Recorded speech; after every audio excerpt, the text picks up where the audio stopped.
To function properly, the human body requires 8 full hours of sleep a night. 8 hours. Hey, get real. Who has time for 8 hours of sleep? Not with your active lifestyle. You're too busy making every minute count. But when you do give it up, you'll get a deeper, more relaxing sleep on a Big Sur waterbed. And you'll love our new styles. Big Sur waterbeds. It's not the quantity of sleep, it's the quality.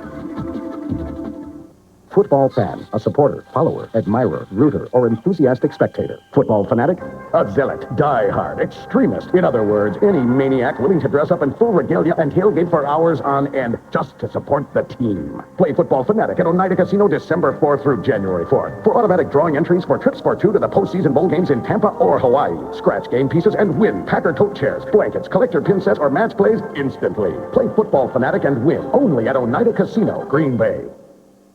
The Mike Sherman Show, Tuesday and Saturday nights, only on Channel 5. Ron Wolf is on Larry McCarron's Locker Room, Monday at 6:30. You are watching CBS Sports, home of Super Bowl 35. Then I saw your face. Now I'm a believer. I want to do it. Out in my mind.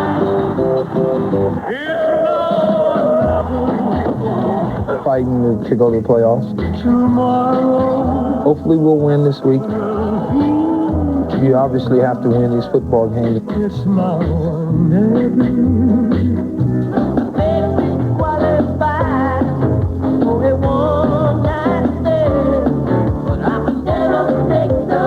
Aaron Brooks shows the ball on play action. Intercepted.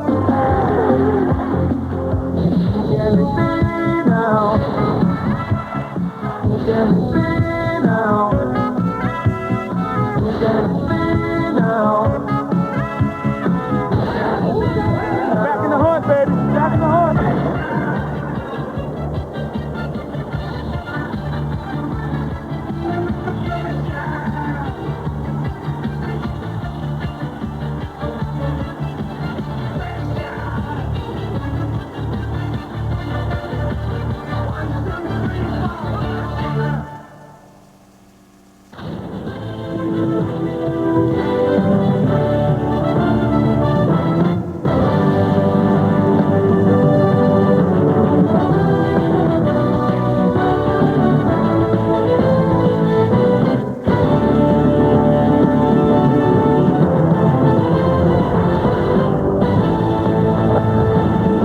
Thanksgiving weekend continues on a day traditionally dedicated to finishing the leftovers, traveling home, and, of course, watching more football. It's raining outside, so we've headed inside at our Trump Plaza location as Week 13 continues. Hi, everybody. I'm Jim Nance, and welcome to the NFL Today, presented by Southwest Airlines. We've got a big CBS Sports NFL doubleheader coming your way, and joining me are certifiable experts, Iron Mike Ditka, Craig James, Randy Cross, Jerry Glanville. Hey, on Thanksgiving Day, I've got Minnesota over Dallas. Would you agree with that? I think we can certify that one. All right, vote for the Vikings. Hey, you say there could be some real hard football feelings in our nation's capital in late January. I really believe that. I think there could be a Beltway Bowl. Baltimore and Washington. Look at these two football teams, these organizations. Actually, they're falling into a big trap salary cap-wise. They went out and spent a lot of money in free agency, but they might have bought themselves a way to the Super Bowl, Jim. Hey, how about the NFC? Remember, Mike? Defense wins championships. You got to have defense. Nobody told the Rams they don't have any defense. Nobody told the Vikings defense won't win it this year. Offense will. Well, so what's the NFL stand for? The No Fun League you were talking about? No fun or logic. Because when you look at the NFL right now, nobody's got a complete team. Nobody can help you out. When you look at week to week, you look at the sheet and you say, I like him, I like him, I like him. You can't do that. There's no logic to the season so far, and there is no dominant team. Like this show. And just like this show. Like you. I like the way you go. That NFL, that No Fun League. Yeah, the first one was a little interesting. No, your kids wouldn't have liked you saying that way. But you did not. Hey, two teams that I like right now in the NFL all around would be Oakland and Tennessee because they resemble their head coaches. They're feisty. They play hard. They don't care if they play at home or on the road, if it's grass or it's turf. Teams like Minnesota and the Rams and those guys, they got to hope they're playing on turf in a dome in the right environment. You guys are so down on the Rams. NFL, you said, is not for long. Not for long. Not for long. Right now, we're going to go live to Florida as we travel on-site, presented by Miller Lite, and Dan Deerdorf has the story on the Bills and the Bucks. Take it away, Dan. All right, thank you, Jim. We're here for this interconference battle between the Bills and the Bucs. It's been raining here in Tampa on and off for the last couple of days. Well, the Bills come to town, and it's the second start in a row now for quarterback Rob Johnson. Wade Phillips last week angered a lot of people when he went to Johnson over Doug Flutie, but Johnson won his team the game in Kansas City, a very gritty performance.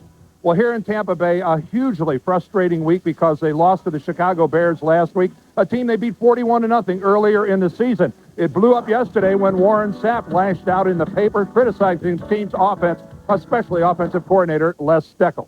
Now, a couple injury notes. You know that for the Bucs, Mike Allstott, the Pro Bowl fullback, is out for the remainder of the regular season. For the Bills, they lose their best corner for the season in Antoine Winfield. But a real surprise this morning, Pro Bowl strong safety for Tampa Bay, John Lynch, with a severely dislocated left shoulder, said that he will play and start today. There he was working out just about an hour ago. Now from the Tampa Bay, let's go to Chesapeake Bay. Let's go to Baltimore. Here's Don Cricket. Today, the Browns meet the fast-rising Ravens.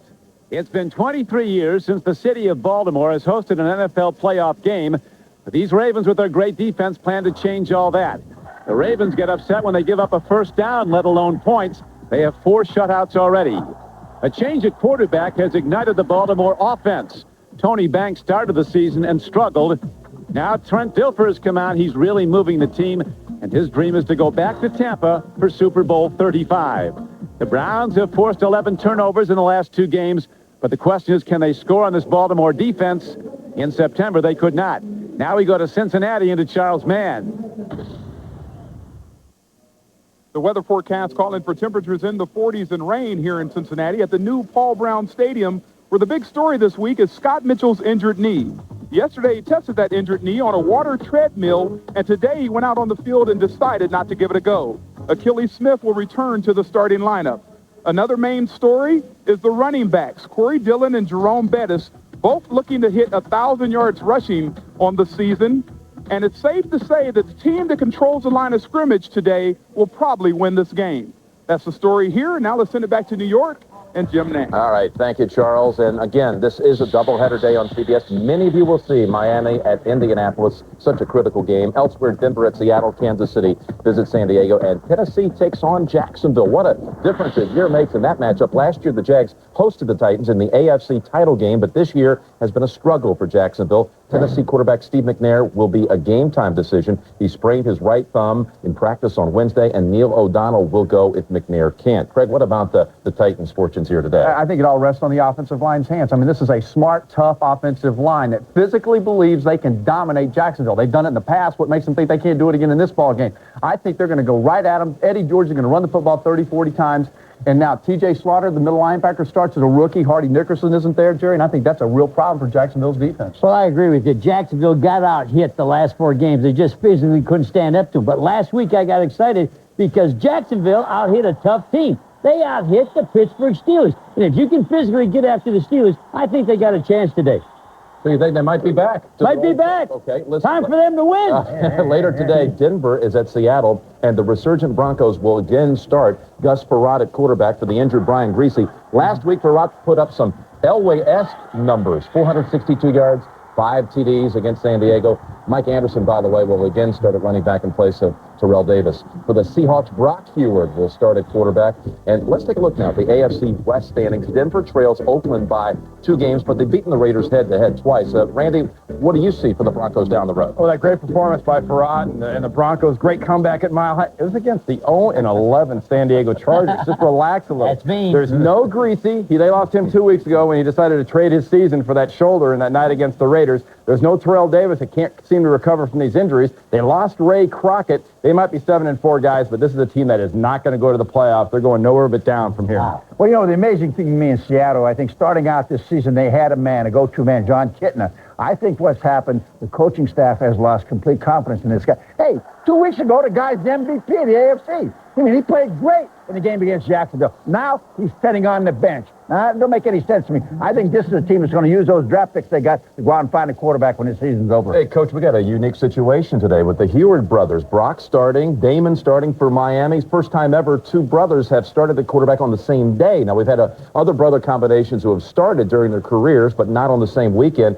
The Detmer brothers and the Bradshaw brothers, Craig and Terry. Yeah, whatever happened to that guy, Terry? Terry Bradshaw? Yeah. Sure. Listen, a reminder, you can get interactive game-by-game previews, including team power rankings, as well as exclusive player interviews from the NFL Today arena. Click on NFL at cbs.sportsline.com or the AOL keyword is CBS Sportsline. Still ahead on the show, whoever said nevermore about the Ravens' playoff chances better look again. Marcus Allen reveals why Baltimore harbors high hopes. Meantime, the Bucs have barely escaped walking the plank. Leslie Visser looks at the tempest in Tampa Bay. And next, there's a battle in Washington as the Eagles take on the Redskins, a big NFC East showdown. Jill Arrington will report live with the latest news from there when the NFL Today continues on CBS. The NFL Today is presented by Southwest Airlines, proud sponsor of the NFL and official airline of the Super Bowl.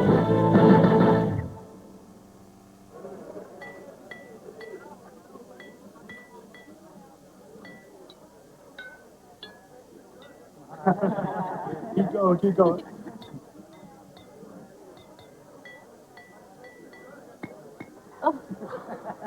We almost had it. Sorry, guys. Can we get another one, please? Okay, let's do this again. One more time. Yeah. This holiday season, Miller Lite wishes you safe and happy Miller times. They're calling you. The places you want to be. The things you want to do. But you're not going to get there until you finish this stuff. That's why there's True Value. We get you in and out fast. Because the sooner you get done, the sooner you can get back to this thing called your life. True Value. And right now, come in for True Value's Bargain of the Month with great buys like a home ceramic heater, just $17.99. True Value. Help is just around the corner.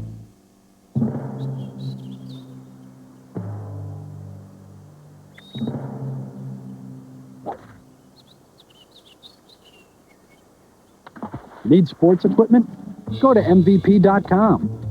All the best gear, all the best brands, and insight to help you play your best. And right now, save up to 50% at our holiday sale. MVP.com. Gear up for sport.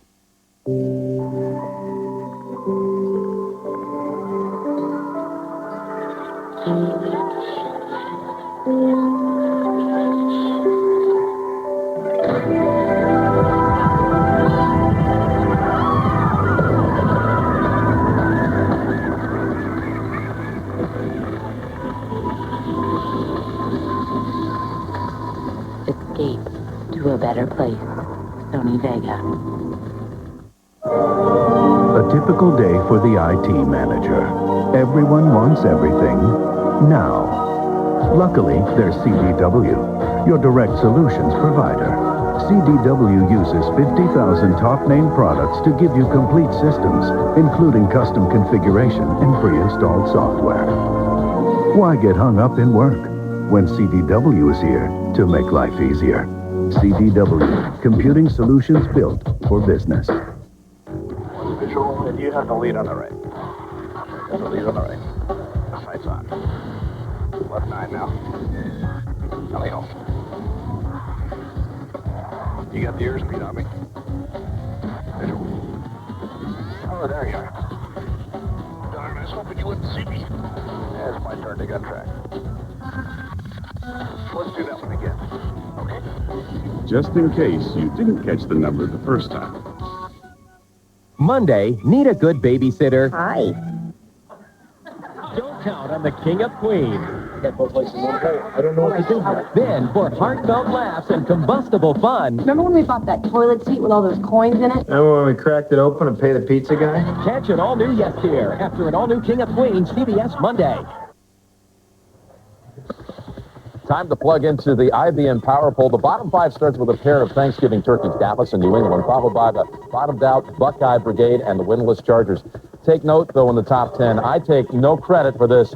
St. Louis at 6. What are you guys talking about? Look at who you've got ahead of them. Yeah, the Redskins beat them on Monday night, but Baltimore's better than the Rams? Just carry on. All right.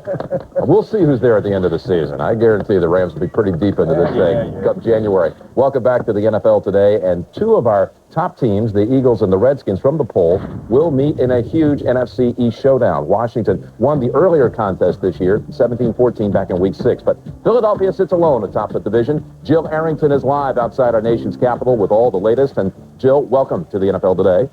Thanks, Jim. It's going to be a battle for the NFC East. The Eagles are coming off a 3-game winning streak, and Donovan McNabb has had arguably his best game of the season last week as a pro. Well, the Redskins sit just a half a game behind the Eagles. They're at 7-4. Running back Stephen Davis will not dress out for the game today. He has a fractured right forearm from a block he made in Monday night's game. Skip Hicks will start in his place. Now, quarterback Jeff George, he will be the starter. He's going for his third straight win, with Brad Johnson still out with a sprained left knee. He's not 100%, but he is their number 2 guy. So the Redskins are going to try to use him, and if Jeff George continues to have a hot hand, and if Brad Johnson continues to get healthier, that's going to leave the Redskins with an interesting quarterback situation. If having 2 real good quarterbacks is a controversy, then we have a controversy. I don't concern myself with that. Been around too long to worry about controversies. Last week was a huge win for us, and we just want to keep it going. Well, we like being the underdogs. I think that gives us more adrenaline. And, just from what happened in the previous years, we're going to be the underdog just about every game we play. The guys have put themselves in a good position, and really both teams have, and that's what this is all about. NFC East, have a little rain out there, playing on grass. That's what it's all about. I think it's going to be a real physical game. I don't know if it's going to be one of those high-scoring games or those high-passing games. I think it's going to be a real knockdown, drag-out fight, like a Ali Frazier type. They're playing very aggressive. This is the best defensive team I've seen, and since Buddy Ryan was here, we've got our work cut out for us, and we're looking forward to the challenge. As you heard him, this is a big game for both teams. Now, the Eagles, with their win last week, their win total has equaled the last 2 seasons combined. But despite their success, they say they're staying focused on one game at a time. As for the Redskins, they say they cannot afford to lose another game at home, so they have a renewed effort to win today's ball game. It's going to be a dogfight, Jim, and it's a very cold and wet day here in Washington. Yeah, 45 and misty. Thank you very much. The first game came down to just a late field goal there, but that's a big story, Jill reported there. Davis out of the lineup today for the Redskins. Boy, and thank goodness the guy who said guaranteed early in the year that Skip Hicks was going to be traded. Thank goodness they did. Hey, I didn't trade him. Oh, baby. So is Coach Snyder. Coach Snyder is very glad that he has Skip Hicks on the sideline today. But really, this game's going to be won by the Redskins defense. They're number 3 in the NFC in run and pass defense. They must find a way to slow Donovan McNabb down and the way he runs against them. Got to grind those teeth. Hey, but one thing about Donovan McNabb, his passes go to the backs and the tight end. Not true with Jeff George. Jeff George, first game, you saw him underthrow receivers, throw dirt balls. He was playing at what I call practice speed. Last week, he's up to game speed. Look at the post corner route. Mike, there's not many quarterbacks can throw it like that. No, he's one of the only ones who can do that. You didn't call him a dirt ball, did you? You said No, he threw some dirt balls. I just wanted to clarify. All right, in another critical NFC contest, New Orleans is at St. Louis, and the Saints are only a game behind the Rams in that 2-team race out west. Aaron Brooks will get his first start at quarterback for the Saints. He replaces Jeff Blake, who dislocated and fractured his right foot on this play last week.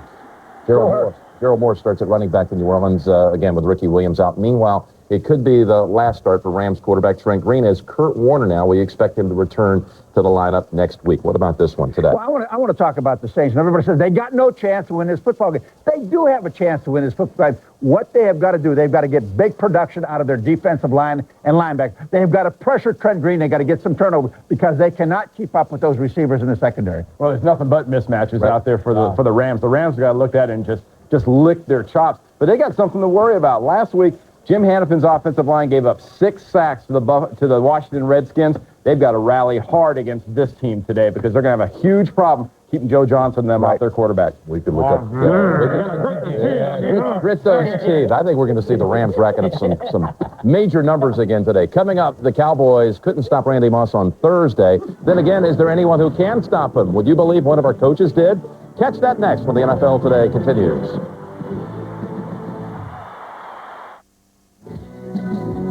Congratulations to our Staples Coach of the Week, Norv Turner of the Washington Redskins. Last Monday night, Jeff George threw 3 touchdown passes as the Redskins defeated the Rams. Our winning school is Whittier Elementary School. Happy holiday, football fans. The Redskins are really rolling now. Yeah! They'll receive $5,000 in school supplies, courtesy of Staples, the office superstore. You know, I can tell just by looking whether a vehicle's been driven hard or not. This guy's one of my regular customers. Scorched brake rotors, beat up oil pan, probably never takes his foot off the gas. And he trusts me to make sure it performs when he needs it most. So there's only one brand of auto parts I trust, CarQuest. I mean, you never know. Someday, he might need to give me a ride. CarQuest, the professional choice.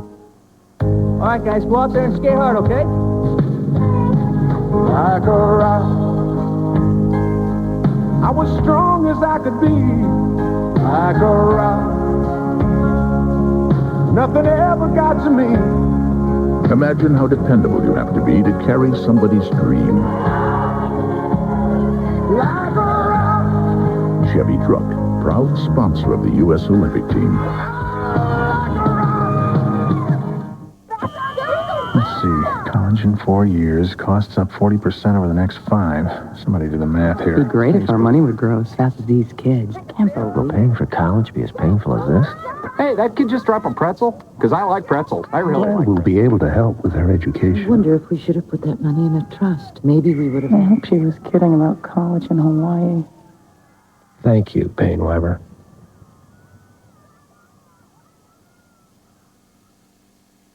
Give me soybeans. Yeah. Scroll up. Buy it. Next page. Close that. All right, beautiful. Sell it. All right, highlight 4. Scroll up. Up. The voice-activated wearable computer. Buy it. Yeah, baby. It's not just wireless. Hi, Donna. Oh, yeah, the meeting was fine. It's wireless e-business. Coming from IBM. I'll be on the afternoon flight. Think they're close? Look at that shave. That's total closeness from the new Remington TCT with total closeness technology. It's our best shave ever, even on the toughest spots. Remington TCT, total closeness or your money back. Can I have my face back now?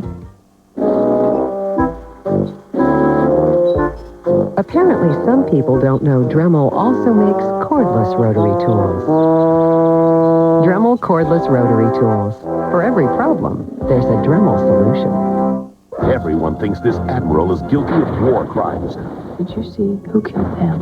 Him. Now, Admiral, you need to defend yourself. No, that would be your job. Harm takes on the Navy's top brass to try and prove his innocence. If you get cute, I will cut you off at the knees. Don't miss an all-new Jag, CBS Tuesday.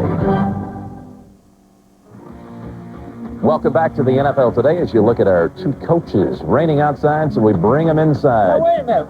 We would have stayed out in the rain, wouldn't we? Absolutely. We're not afraid of the rain. Not that tough. It's time for Chalk Talk, presented by CarQuest Auto Parts.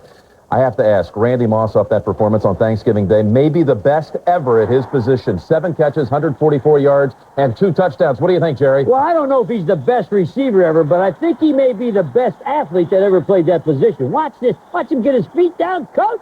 It's unbelievable. What he is the best receiver playing right now. But Jerry Rice, over a period of time, is the greatest the NFL has ever seen. And there was another guy, Don Hudson, that wasn't too bad either. And there was a Ray Berry. There's a lot of guys. There's a lot of guys out there. There's only one guy that's ever really stopped them. The worst game of Moss's career was against Mike Ditka's Saints back in 1998. You held him to 1 catch for 6 yards. How'd you do it, coach? Yeah, we held him to 1 catch for 6 yards. The tight end caught 9 for 93. The other 2 receivers caught 11 for 161. The running back ran for 137. We lost the game. That's why I'm here. Yeah, but we held him to 1 catch. Hey, everybody else went to Hall of Fame, but you stopped Randy Moss. You didn't win the game. No, I did not win the game. Listen, the Lions won also on Thursday, and Charlie Batch, it's a different guy the second half of the year now. Everybody wants to call him a comeback player. I tell you, he's a throwback player. He's the real deal. He's a tough guy, and you know what? This guy plays for his team and his teammates. He doesn't care about applause. He doesn't care about boos. He doesn't care about injuries. He goes out there and does the best job he can for the Detroit Lions. I got to love him. Hey, isn't it great when you have a quarterback that's unselfish? Boy, that's a lot of fun.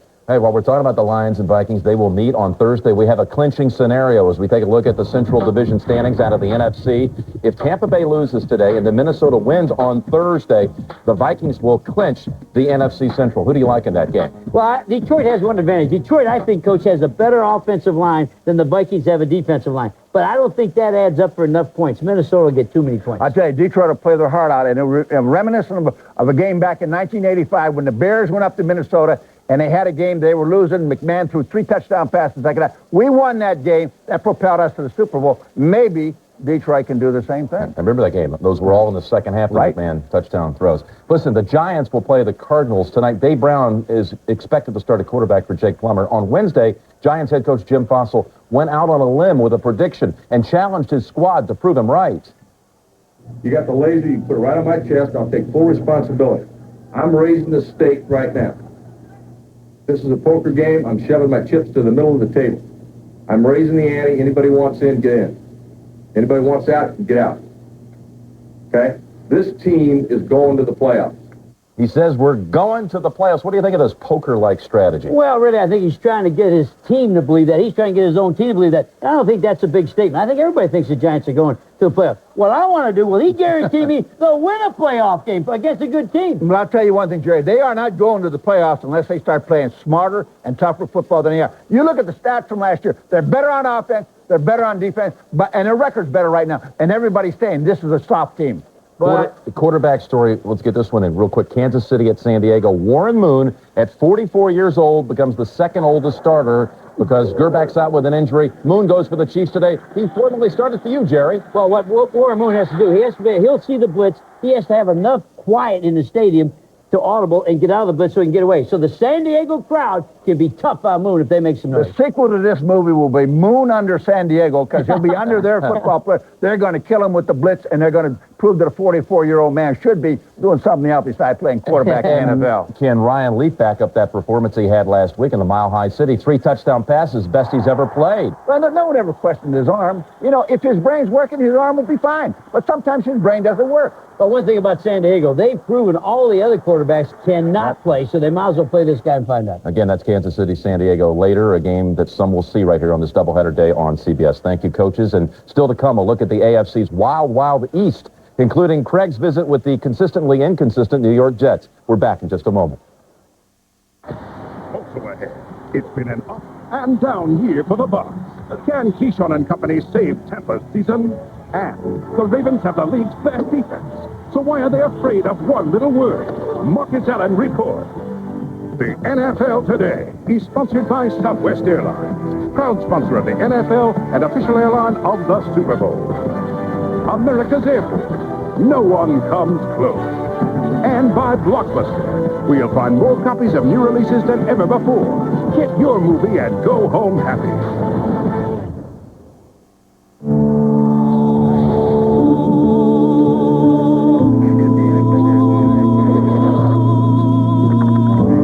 America's Air Force has a plane so advanced, it dominates everything in the air. Yet on radar, it's as small as a bird. The meanest, baddest bird on the planet. Join the team that keeps us flying. America's Air Force. No one comes close. This isn't ordinary cell phone. This is Nextel, and it's going to change the way you do business thanks to Direct Connect, its digital two-way radio feature. Frank? Not yet. It ensures instant contact. Bridget? Got it. Cost a fraction of cellular. Just passed. And it makes other cell phones... Ready now. Obsolete. Direct Connect from Nextel. How business gets done. For a limited time, sign up for a Nextel National Business Plan and get free incoming cellular calls.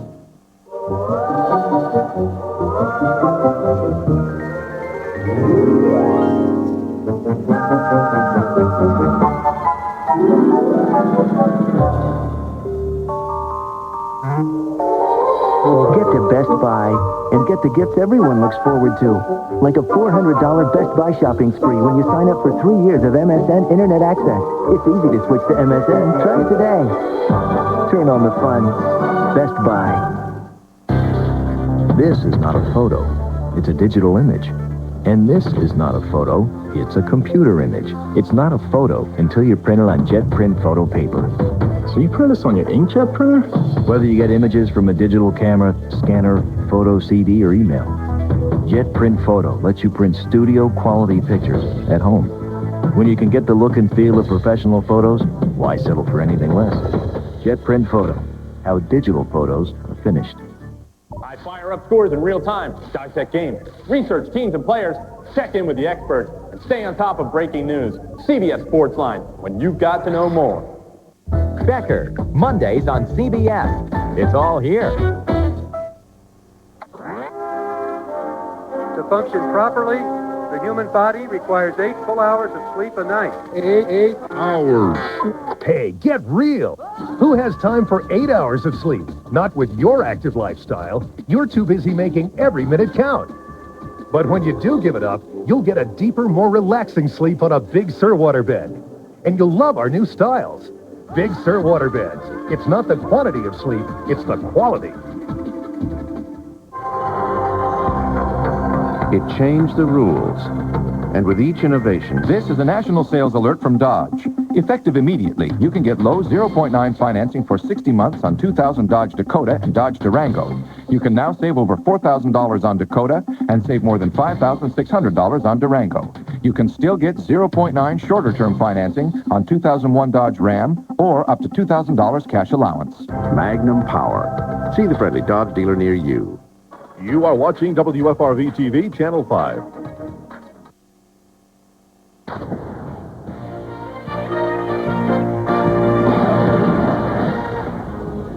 We are 30 minutes from kickoff as Week 13 continues and the NFL today down in Tampa, where Warren Sapp and the Bucs face a must-win game against the Red-Hot Bills, winners of 4 straight.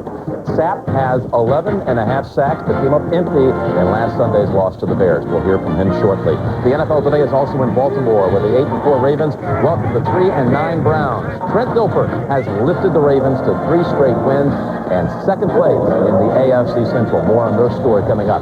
And the NFL today takes you to Cincinnati, where the Bengals host the Steelers. Akili Smith starts at quarterback. Charles Mann reported it earlier. The 2-9 Bengals in place of the injured Scott Mitchell, who sprained a knee last week. We welcome you back to our Fifth Avenue indoor studios in New York City as we continue on this rainy Thanksgiving weekend on the NFL today. This is a big doubleheader day of football on CBS, and in our second game, many of you will see, in fact, most of you will see the Dolphins against the Colts. It's a huge AFC East showdown. Damon Hewart gets his first start at quarterback for Miami in place of the injured Jay Fiedler. Also, J.J. Johnson starts at running back for the injured Lamar Smith. And on defense, middle linebacker Zach Thomas and lineman Jason Taylor will both start the game. Here's a look at the AFC East standings. If the Colts, Bills, and Jets win today, you're looking at a 4-way tie. That hasn't happened this late in the season, going all the way back to the 1970 merger. The Jets are at home this afternoon against the 3-8 Chicago Bears. Curtis Martin will start for New York. Al Groh's team has been up and down this season. At one point, the Jets were 6-1, only to lose 3 straight. Are they capable of making a strong playoff run? Craig James was at the Jets camp this week asking that question.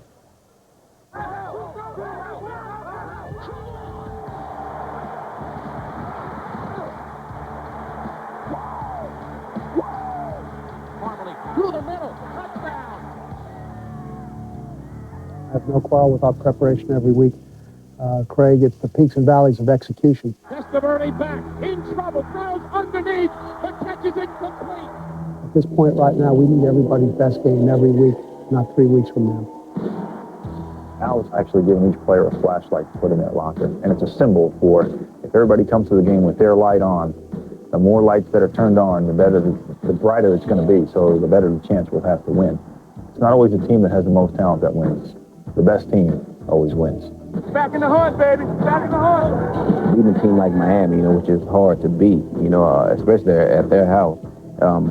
Not only does it give the players confidence, but it gives the coaches confidence, of going to next week and making game plans and things like that. Is it maybe a blessing that the Bears beat the Bucs, get you guys focused on the fact this team can beat you? You look at Chicago's defense, this is a bunch that'll get after you. If you're not ready for them, the game will be over before you know it, and you'll go home and say what happened. We're 5-2 in the AFC East. In the past, we had to win and then worry about who was beating who. And now in this year, if we just win, these teams are just going to be knocking each other off and losing ground on us. So at least we know we're in the driver's seat.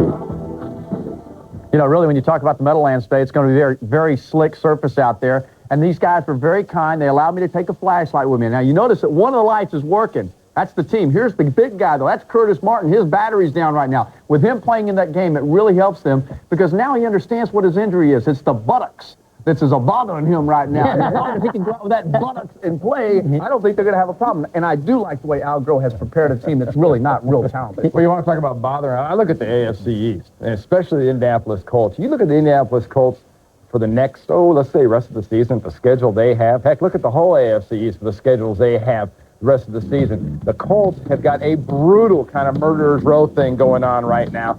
Indy was one of the teams we looked at the beginning of the year. We said, that's the Super Bowl team. Peyton Manning, what a great football team. I think the Colts maybe finish 9-7 and don't make the playoffs. I know that I already buried Denver earlier, but I'm going to put Indy in there with them. You're taking all the good teams and getting them out of there. Well, I want to talk about one thing about when the Jets play the Bears today. The people who follow the Jets, you're going to see a heck of a football player. Young rookie Brian Urlacher, middle linebacker for the Chicago Bears. This guy is playing at a great level. Now, I heard him say the other day, well, I've only played 11 games, and Butkus and Singletary in the Hall of Fame. He's playing at as good a level after 11 games his rookie season as they did, believe me. I think you like everybody's playing in Chicago, Absolutely. though, Mike. Hey, what I like about the AFC, you got 4 coaches that can really coach. They're all good. So what I do is I look around, who's got the best quarterback? Peyton Manning's the best quarterback. He'll end up winning this thing, even with that tough schedule. Oh, sorry. Let me get this straight, Randy. You got the Ravens in the Super Bowl, and the Rams out, and the Colts not even in the playoffs. Listen, in the AFC Central, the Ravens, here's your team, will host the Browns today. Tennessee sits atop the division. Just a game-and-a-half lead over Baltimore as the Titans lost to the Ravens back in Week 11. Our Marcus Allen is in Baltimore with more on how the Ravens have risen this season. Well, that's right, Jim. Baltimore is about to do something they haven't done before. If they win today, it would be their first winning season ever. But that's not good enough for this talented team. They know where they want to go in January, but you just can't get anyone around here to say it. Oh, Marcus. How are you? What's going on? Good to see you. Good to see you as well. What's going on? You know, what's this whole issue, privacy about the P word? What P word? Hey, fellas, can somebody just repeat this? You know, there's a word that you guys aren't allowed to use right now. What's the word, man? I had no idea. Man, what about some playoff tickets, man? Just say it, man. I've known you longer than you don't coach. I know. I never heard of the word. You never heard of the word? No, I haven't been there in a long time. It's strange to me. Your latest mandate was not to say the P word. And everybody, which is the playoff word, right? Exactly. You can say that. I can't try and do it. We've tried to make the point. Look, this team has never had a winning season in its history. It's certainly never been to the playoffs. We haven't earned that right yet. We know what's at stake here. And that's one of the main reasons. You can tell a team that wants to get to that next level because of what they do, how they handle the offseason. They've gone out and made all the necessary adjustments in the offseason as far as the offensive standpoint. Bringing myself in here, Travis Taylor, Jamal Lewis. They've said, look here, we need to be better on the offensive side of football because the defense, they're going to be able to hold up. Well, we've talked about getting better, but well, you guys have gotten better, but I mean, ultimately your desire is to get where? I'm dumb, but I'm not that stupid. I'm so thankful to have a job right now. I'm not going to do anything to ruin that. Whatever they're finding, I covered, man. You just say the word playoffs, right? No, I can't say that around here. Can somebody say playoffs around here? Hello? Don't say nothing. Don't say nothing. Go. Well, I'll be. I think confidence comes with success, and we had some, and you just kind of build on that. I think Tennessee obviously was a big win. Dilfer rolling out to his right, looking, throwing, touchdown, Patrick Johnson. We created a little bit of an attitude with us, which is good, and there's a real sense of belief. We've come through a lot. The schedule, the on the road, the tough 3-game losing streak. Sometimes that's the only way to learn some of the lessons you got to learn, and hopefully we can parlay that into a postseason appearance. Can we just say this word right here, man? I'll play. Say the word, guys. Give it up. You enter to this dimension. It's called a. There it is. Somebody, come on now. You. Hey, where we going? Watch this. Hey, where we going? Play. Oh. What? Go ahead and say it. Playoff. Huh? Playoff.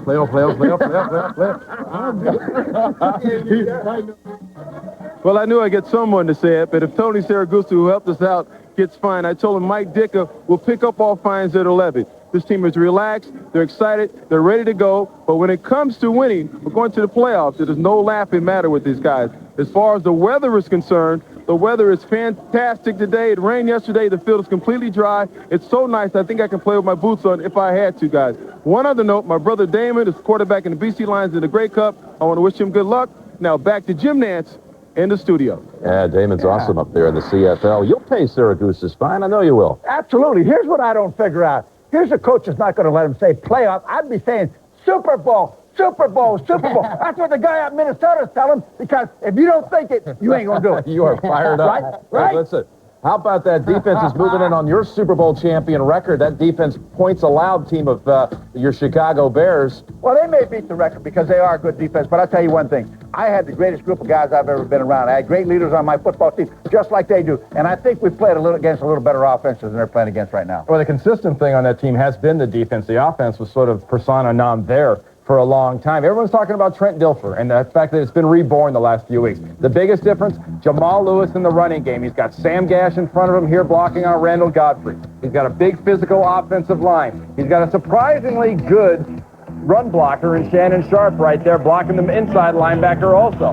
What else do you need? Jamal Lewis, power, running, cutting, vision. This is the guy that's the biggest difference. That's a little unfair, though. That's against the Cowboys' defense. Yeah. Well, they get to play the Browns. Sound like you're describing Red Grange. Ravens and Browns today. Some of you will see that. They've already shut out the Browns once this year. It's time now to play. I bet you didn't know. First, we're going to check last week's results. How about this? Coach Ditka led the way big time.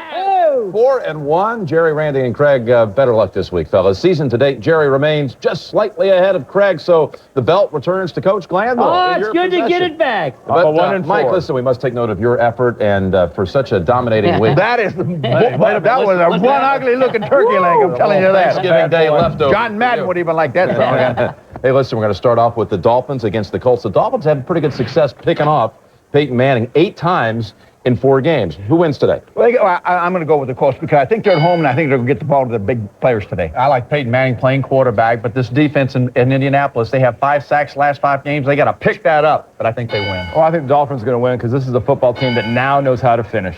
One thing about the Dolphins, they got 2 ends, Trace Armstrong and Jason Taylor, 23 total sacks, getting after Manning. He's only been sacked 14 times. Manning wins it. Marvin Harrison, where are you? Hasn't done anything in the last 3 games. I expect he'll come up big today. Chicago and the Jets. The Bears in 5 of their 11 games, Craig, have not even scored an offensive touchdown. And that plays perfectly into what I'm thinking here. The Jets defense, bad, soggy field out there today. I think the Jets defense, along with the playoff sense of urgency that they have, gets them through this ball game. Well, I think the Jets are going to win the game, but you're also going to see a return for a touchdown by a defensive back from Chicago. Vinny's throwing puff balls.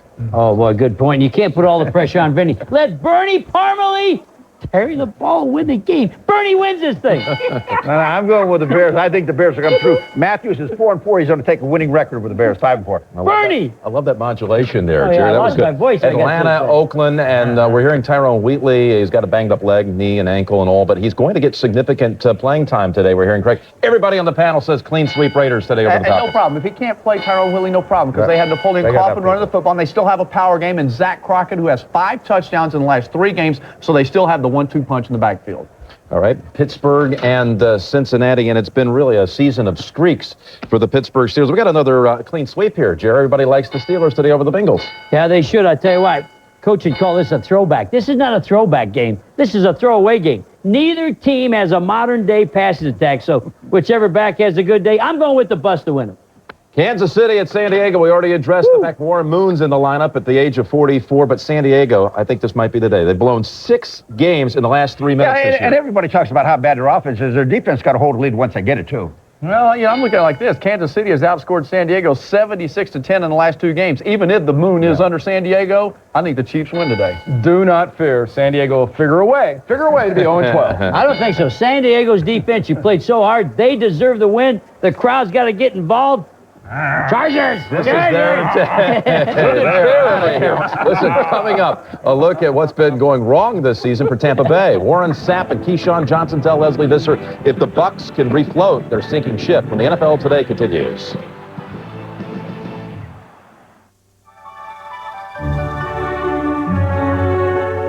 With more of the hottest new releases guaranteed, Nobody brings home the magic of the movies like Blockbuster. Rent Big Mama's House at Blockbuster this week and keep it 12 hours longer. The mother of all comedies is here. Martin Lawrence, Big Mama's House, rated PG-13, guaranteed to be there this week at Blockbuster. Blockbuster, bringing entertainment home. Is your dandruff sending the wrong signals? Get Selsun Power. Doctors recommend Selsun Blue. So don't send the wrong signals. Get Selsun Power. For every job, there's a hard way. Or there's the Dremel way. The Dremel rotary tool with right angle attachment. Suddenly, nothing seems out of reach. For every problem, there's a Dremel solution.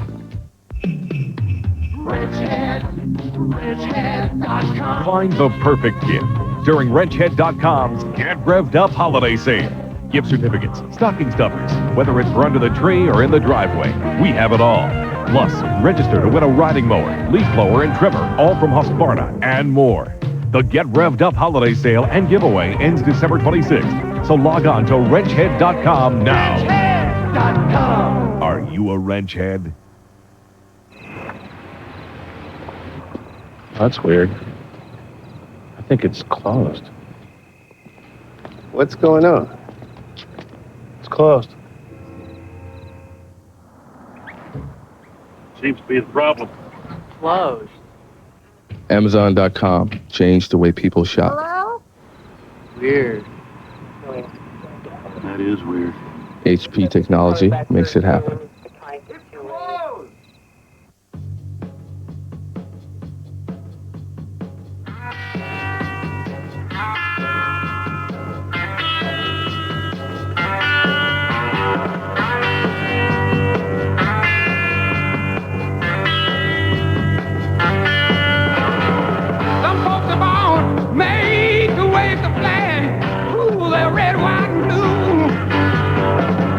Wrangler, real, comfortable jeans.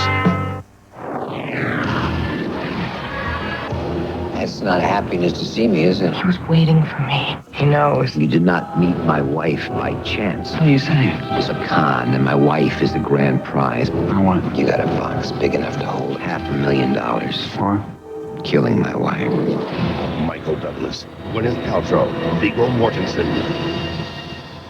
That's not happiness to see me, is it? A Perfect Murder. Network premiere CBS Wednesday.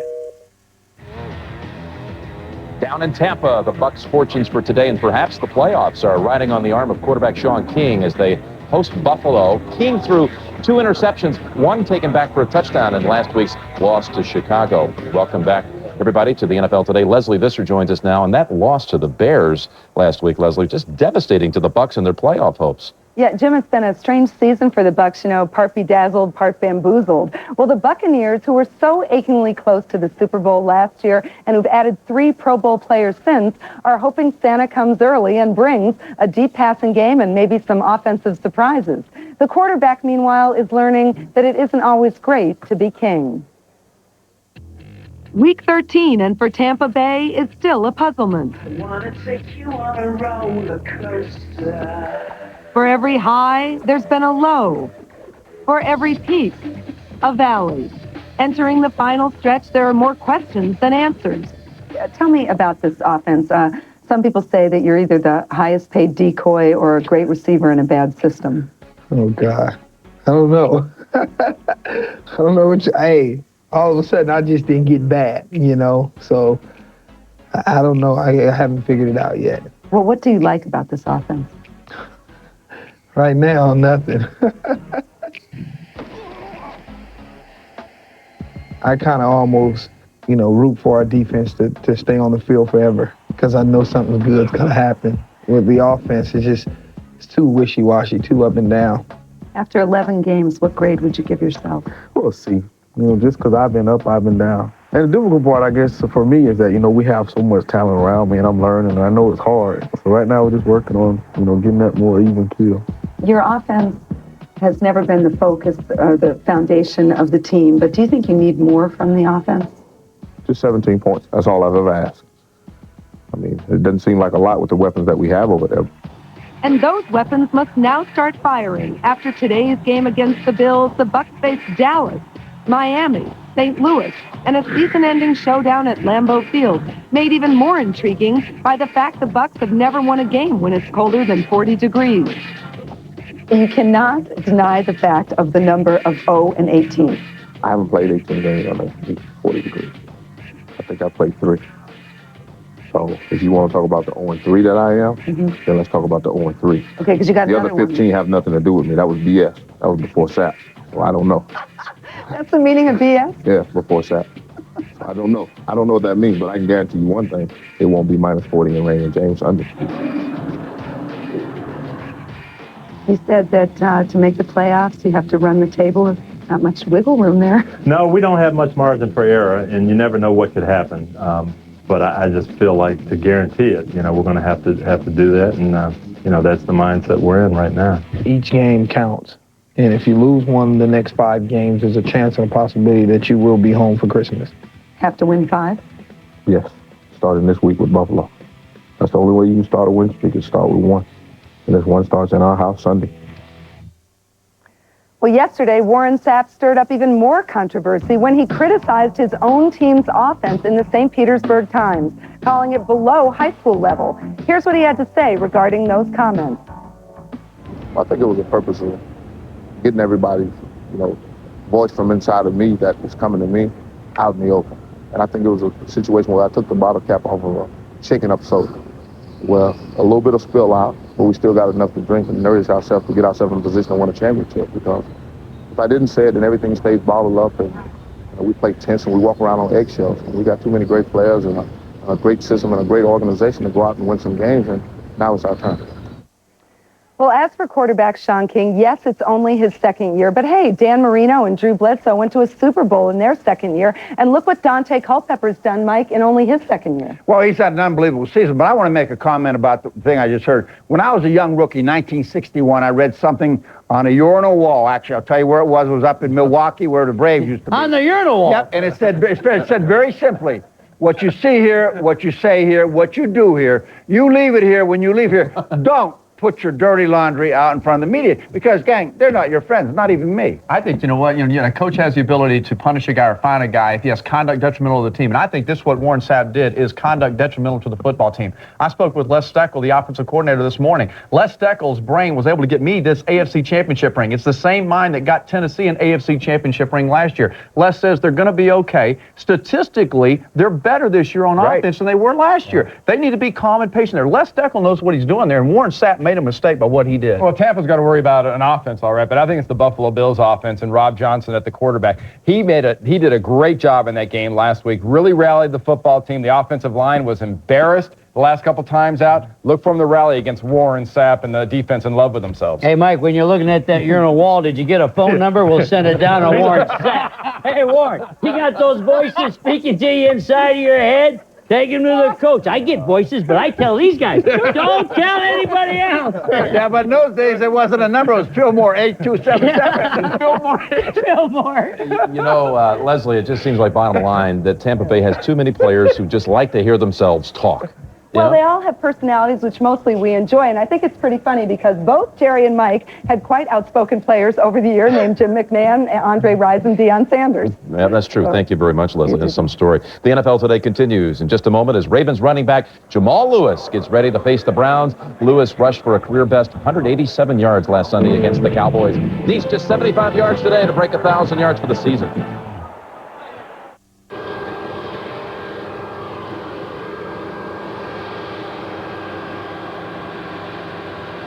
What?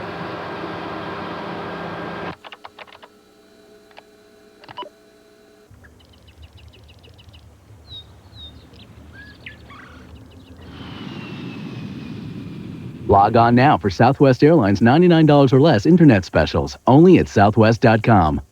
You are now free to move about the country.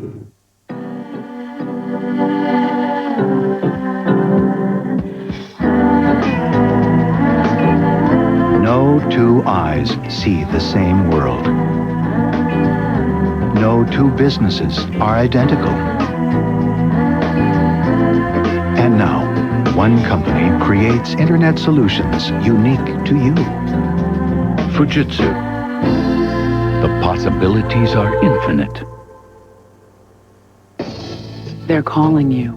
The places you want to be. The things you want to do. But you're not going to get there until you finish this stuff. That's why there's True Value. We get you in and out fast. Because the sooner you get done, the sooner you can get back to this thing called your life. True Value. And right now, come in for one of True Value's 12 gifts of Christmas. A folding sports armchair with carrying case is just $12.99. True Value. Help is just around the corner. This is my killer DVD system. This is my killer DVD rental section. You have the hardware, Blockbuster has the software. We have more DVDs to rent than ever, and you'll like your DVD rental guaranteed. The best way to DVD is Blockbuster. Rent The Perfect Storm at Blockbuster, based on the true story of 6 fishermen who set sail into the most destructive storm in modern history. The Perfect Storm, starring George Clooney and Mark Wahlberg. Rent or buy it on DVD or VHS this week at Blockbuster. Paging Dr. North. Dr. North. When lives are on the line, you rely on the specialized training and expertise of real professionals. People who use the tools at their disposal to find out what's wrong and fix it. But even with years of experience, it's not always easy. Appearances can be deceiving, because even though this isn't a hospital, this is a surgeon. He just operates on cars. Paging Dr. North. Your car is ready. CarQuest, their professional choice. Now, you can customize your very own official NFL replica jersey, available only from NFL Shop. Pick a team, choose a number, use your name or your favorite player. It's up to you. NFL Shop will make one in any style you want, just $59.99. So call now and order for yourself or a friend. It's apparel inspired by the game, exclusively from NFL Shop. Call now. The NFL Today is presented by Southwest Airlines, proud sponsor of the NFL and official airline of the Super Bowl. Coming up for most of you on this doubleheader day, Tampa Bay hosting Buffalo, and just a moment ago, nose tackle Ted Washington of the Bills getting warmed up. You better take it all the way around the stadium. You better bounce, You better bounce. I said bounce. I'm geek right now. Put your mouth into it. Now bring it down slow-mo. Meanwhile, for the Bucs defense, Warren Sapp being introduced.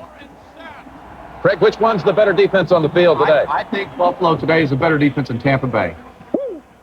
All right, again, for most of you coming up, Buffalo at Tampa Bay, and for those of you scheduled to see a 4 o'clock game, we'll be back in just a moment. But for most of you, it is game time, and we'll be here to bring you updates as well as scores and highlights on the NASDAQ.com halftime report. Enjoy the games on CBS.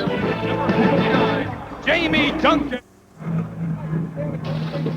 It's gray and damp in Tampa Bay where the Bills and Buccaneers meet. Crucial game for both. Let's look at the standings. AFC East, Bills three-way tie. 1 game behind Miami, but the Bills are the hottest of those 3, winning 4 in a row. NFC Central, the Buccaneers saw both Minnesota and Detroit ahead of them win on Thanksgiving Day. They have tried to assimilate a loss in Chicago. It's a grumpy bunch of Buccaneers here, and everything goes through their emotional leader, Warren Sapp. He is their leader on and off the field, Dick, and this week Warren got a little bit vocal in yesterday morning's paper, extremely critical of the play calling on this offensive football team, in particular first-year offensive coordinator Les Steckel. Says he wants to protect young quarterback Sean King for Buffalo. Rob Johnson gets the start again. What happens this evening in Florida could determine who the next president will be. So this is 160 Minutes you don't want to miss. 60 Minutes, tonight. Everybody loves Raymond. Mondays on CBS. It's all here. CBS Tonight. If you believe in stopping hate crimes, if you believe in the power of love. What does it have to do with me? This is an all-new Touched by an Angel you can't miss. Then, Della Reese is a preacher's wife who lost her husband, her home, and everything she loves.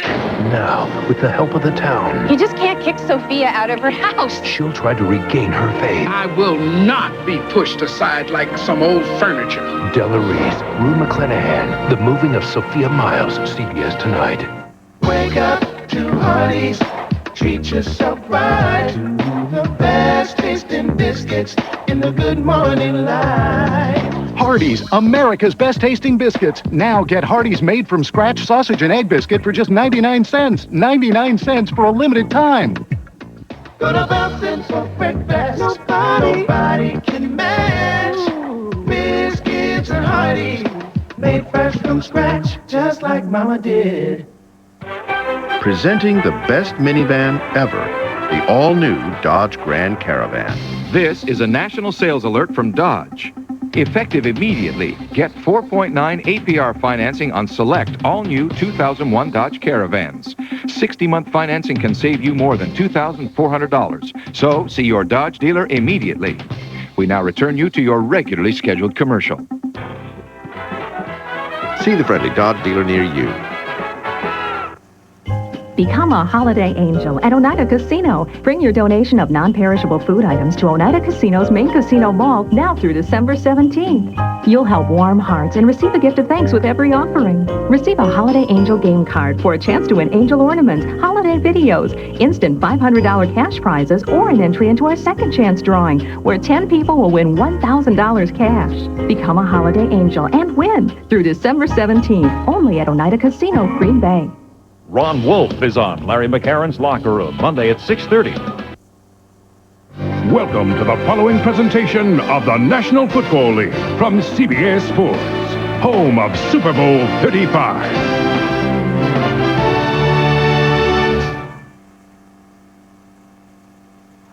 As indecision still looms in the nation's highest office, the choice in Buffalo has been made. Quarterback Rob Johnson, his heroic leap last week has brought the Bills to 7-4 in striking distance of the playoffs. The mood in Tampa Bay is frustration and desperation. Super Bowl expectation at the season's start replaced with a painful 6-5 record. A win today, a must.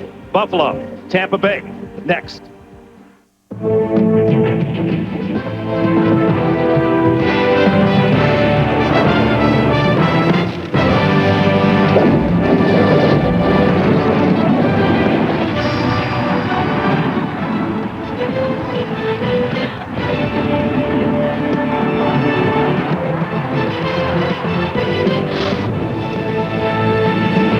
66,000 at Raymond James Stadium, and with Pro Bowl fullback Mike Allstott out for the season, the running chores fall even more heavily on Warwick Dunn. If the Bucks lose, their season may be done.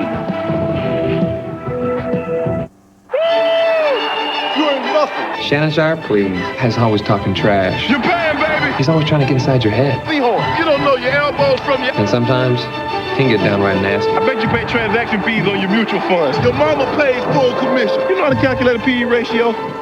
Want to learn about smarter investing? How diversified is your portfolio? You can't even spell Dow Jones. Visit us at schwabwelcome.com, where every investor is welcome. P/E ratio. You divide the stock price. Knit one, purl two. Bingo! Mr. Barkley wins again! These days, retirement can come sooner than you think. Schwab can help you set up a tax-deferred IRA rollover account online in just a few easy steps, so you can get the most out of your golden years. Swirl, swirl. Visit us at schwabwelcome.com, where every investor is welcome. Ready to go in Tampa Bay. It rained through the night and the morning. It's brighter now than it's been all morning as we welcome our partner down on the field, Bonnie Bernstein. Thanks, Dick. Tony Dungy, a must-win today to keep your playoff hopes alive. But in light of Warren Sapp's comment, can you give me a sense of what the mood in the locker room's like, and have you had to say anything to quell any type of dissension? No, our mood is good. We know it's a must-win. We just talked about how we do things and how we win games, and I think we're going to be fine. All right. Good luck, Coach. Thanks. Steve Christie, who has had a fabulous season. How important his late field goals have been to the Bills' 7-4 start. He kicks it off to the men in pewter pants, the Tampa Bay Buccaneers, and Aaron Stecker from Western Illinois. Carl Williams from A&M Kingsville, Texas, are deep for Tampa Bay. Down to Carl Williams at the 10. 25, 35. 44-yard line. The Bills, who have had the worst in the league starting after opposing kickoffs, 34-yard line, come out well on this one to the 44. Ken Irvin made the tackle, and we have an injured Buccaneer. Stecker, the running back who backs up. Warwick Dunn is down. Sean King ready to come on the field. The young quarterback from Tulane who took over last year when Trent Dilfer broke his collarbone in the 11th game. There are his numbers this season. He grew up just 12 miles to the south in St. Petersburg, always a Tampa Bay fan. He said he loved it when the Buccaneers played on the road. He said because when he was a kid, they didn't televise home games. They never sold out. He'd run around in his Tampa Bay uniform, and now his little guy dreams have come true as a big league quarterback. Well, times are different now, certainly here in Tampa, but right now the concern is for Aaron Stecker, who remains on the ground. Of course, Mike Allstott out for the rest of the regular season. He'll come into the screen from the left right there, number 22. Boy, and you see he took a pretty good shot, and again, they're having trouble getting him up onto his feet. There he is up. Favoring that right leg. So with Allstott not a part of the offense, and now Aaron Stecker down, Tampa Bay really short on running backs. Here's the starting lineup for the Tampa Bay Buccaneers. 6 wins, 5 losses. Pearson, then McDaniel and Christie, the Pro Bowlers who came here as free agents from Minnesota. Middleton and Wunsch up front. Warwick Dunn, he'll have the heavy load today. Riddell Anthony, Jaquez Green outside along with Keyshawn Johnson. He wants the rock. Get me the rock, he says, and Dave Moore is the tight end. Stecker attended to as Sean King puts it in play out of a shotgun from the 44. Throws in the flat, and the tackle made on tight end Dave Moore by Henry Jones for little gain. Defensively for the Buffalo Bills, here's how they start today with Sean Price for the injured Phil Hansen. Hansen may be back next week. Big Ted Washington, Marcellus Wiley up front. The linebackers, and they're good. Rogers, Coward, who leads the league in tackles. Holisek and Newman. Chris Watson, watch out there. He's replacing the injured Antoine Winfield. Winfield out for the season. Jones, Carpenter, and Irvin completing the secondary. Give us to Dunn, and Dunn weaving his way through tacklers all the way to the Buffalo 34-yard line. Well, Warwick Dunn told us that I know I'm the featured guy now for the balance of the regular season. Right now, he ought to feature that offensive line. What a hole against a really stout defensive football team against the run. Warwick Dunn not even touched until he's 13 yards downfield. What a job of blocking up front by Tampa Bay. Dunn with a 20-yard pickup, first down at the 35. Dunn again. Slips and slides and picks up 4 to the 31 before, you know it, Sam Coward makes the tackle. Wade Phillips, the head man in Buffalo, and interesting conversation with Bum Phillips' son yesterday, wasn't it, Dan? Well, it really was. Wade Phillips has his team on a 4-game winning streak. And this guy gets more criticism than any winning coach in the league. And it's all because of Johnson and Flutie, and yet he makes the decisions that win for his football team. So much of that criticism unjustified. King fires, and it's deflected incomplete as Chris Watson makes his first play. And Watson, who has not started an NFL game in his brief career out of Eastern Illinois, he's in there for Winfield, makes the play. Well, he's in for Winfield, but their third corner is Donovan Greer, and he's not playing in this game because he's got an ankle sprain. He didn't play in their game last week. So Watson is actually their fourth corner. So Tampa Bay on the one side thin at running back, Buffalo on the other side very thin in the secondary. Third down 6. King scrambling and tackled at the 26, a yard shy of a first down, and making the hit was Pat Williams along with Sam Coward. So on comes Martin Gramatica, who has kicked 13 consecutive field goals. And he has a long leg. He has 5 kicks of 50 yards or more. And you can see the longest this year in the league, 55. It's 5 out of 7, Dick, from 50 plus. How's that for consistency? From the 35, the spot, so 45-yard field goal for this young man who grew up in Argentina. Well, not only long, but straight. The Bucks strike first. It's 3-0 with less than 3 minutes gone in the opening quarter.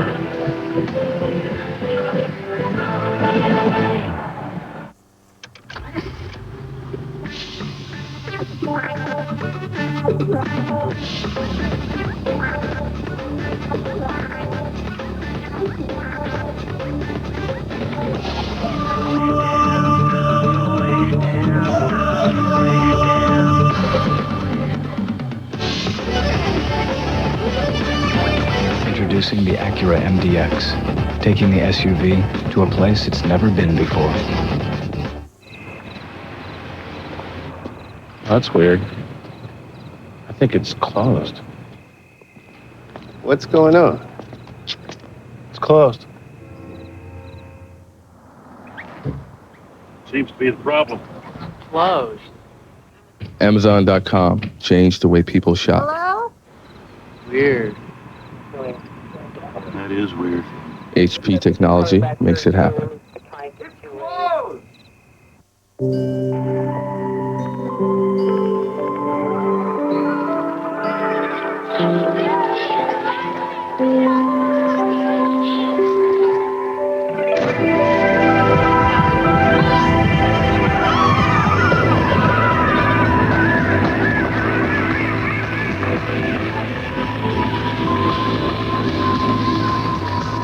Escape to a better place. Sony Vega. What happens this evening in Florida could determine who the next president will be. So this is 160 Minutes you don't want to miss. 60 Minutes, tonight. 3-0 as Warwick Dunn's 20-yard run sets up this man, Martin Grammatica's 45-yard field goal. His brother, Grammatica's brother, Bill, a senior, plays his college ball here at University of South Florida, kicked a 63-yard field goal last week, and he figures to be playing on Sunday next year. The one brother's named Martine, and the other one's Bill? Okay. Now this one is Chris Watson. Sure it's not Bill? And the kick. Into the end zone to Watson, and he's going to take it out. And is toppled at the 21-yard line. Rabi Abdullah making the tackle. And here comes Rob Johnson, out for 4 weeks with a separated shoulder, returned last week. And he has been a very tough quarterback for Buffalo in terms of taking punishment, injured all year. He made that dive into the end zone to beat the Chiefs. No easy win on the road at Arrowhead. And as Wade Phillips said, what if we could win on the road, Tampa Bay and Kansas City? That would be a real quinella. Fighting the noise, Sean Bryson starts at running back. Quick drop. Eludes the pressure. Throws incomplete. Eric Moulds, and a flag goes down on the sidelines near where Moulds was positioned but had his back to the play. Ed Hockley is our referee today, one of the best. And a good look right there that all the shiftiness at the quarterback position for the Buffalo Bills does not belong to Doug Flutie. Ooh, an offensive interference against the Bills, but you saw that Rob Johnson has some quicks. He's got good feet, and he evaded what looked like a sack to get out of the pocket and try to make something happen.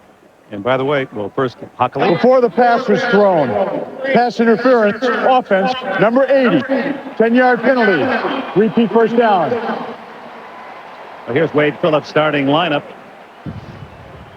trying to prevent that sack. Fina on an injured knee, Brown, Ostrowski, Nails, and Spriggs. Sean Bryson from Tennessee, Peerless Bryson. Eric Moulds leads the league and catches 76. Jeremy McDaniel starts. 3 wide receivers. The tight end is Jay Remersma. Bryson. And on first and long, He manages only a couple. Jamie Duncan, the middle linebacker, leading the charge for the Tampa Bay Buccaneers. And here are the Buccaneers with their 43 sacks, second in the league behind New Orleans 49, Ahanotu, McFarland, Warren Sapp. How good is he? Marcus Jones, do you know who he is? We'll tell you. Sheldon Quarles, Jamie Duncan, and Derek Brooks 3 times to Honolulu. Abraham and Barber on the corners, and Robinson and John Lynch dislocated left shoulder at Chicago last week and surprisingly starts today. One of the toughest hitters in the deep secondary in the league. Big hole, and it's Bryson charging through across the 20 to the 23 or 4 before Lynch can make the stop. That'll bring up third down and about 8. Well, that time Sean Bryson running the football cuts to his left, which fortunately for John Lynch is to his right shoulder. Watch that cut right there. It allows Lynch to come in and make the hit with his right shoulder. John Lynch, and we're going to watch it very closely. I'm not sure how effectively he could do anything with his left arm. Get it up in the air, make tackles with it, grab ball carriers. We got to watch it closely. 3rd and 7. Johnson, there's the sack, and that one ties the Tampa Bay franchise record, and Warren Sapp and Marcus Jones fight over the sack.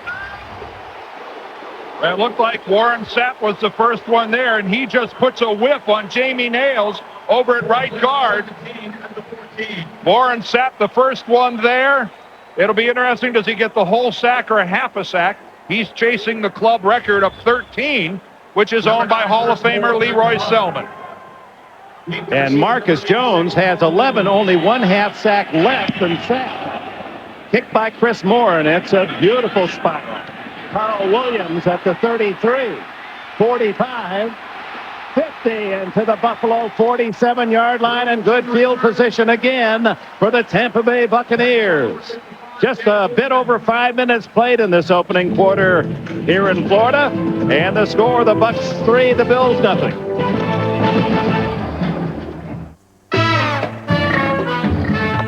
Yeah! Who's the man? What's tonight? Dinner at Spago, boss. Excellent. Shouldn't you be making toys? We're digital now. We get the toys done in half the time. Oh. Yeah? Oh, Kiki, can you fit me in for a foot massage?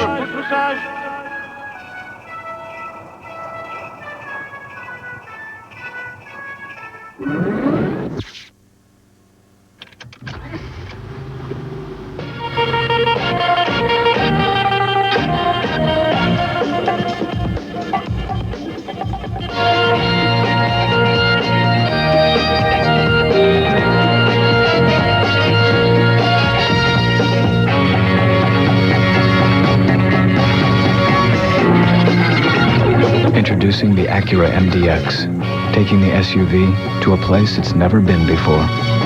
This is Derek Brooks of the Tampa Bay Buccaneers. He supports the United Way. He has a way with kids. Okay, who wants to sing my favorite song? Good.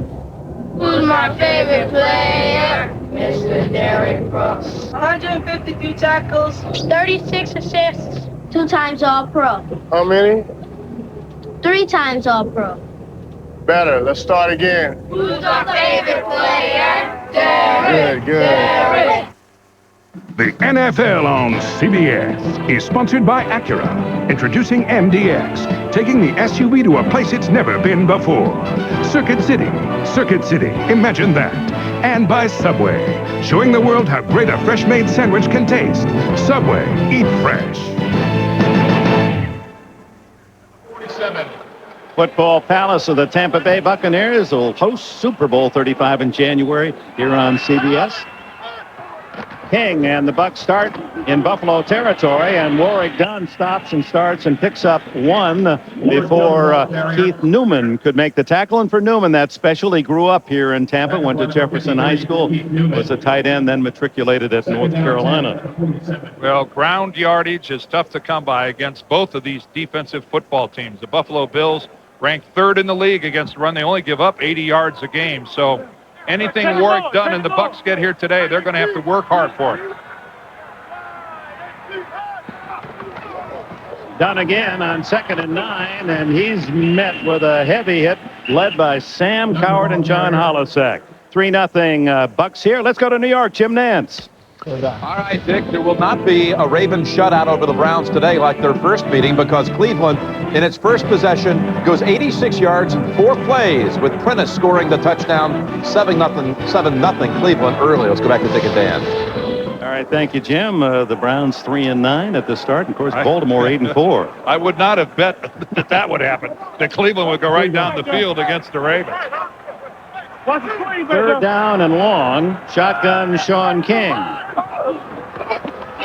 3 wide receivers. Deep down the field. Riddell Anthony off his fingertips, covered by Ken Irvin. And that was a beautiful throw by Sean King because the coverage by Irvin on Anthony was very good. And King had to throw it long where his player has to make an excellent catch. But Irvin is right there. Look how good the coverage and a perfectly thrown ball right through the hands of Riddell Anthony. Mark Royals, the 12-year veteran from Appalachian State, in his second tour here in Tampa Bay, will punt it to Chris Watson, standing at the Buffalo 10.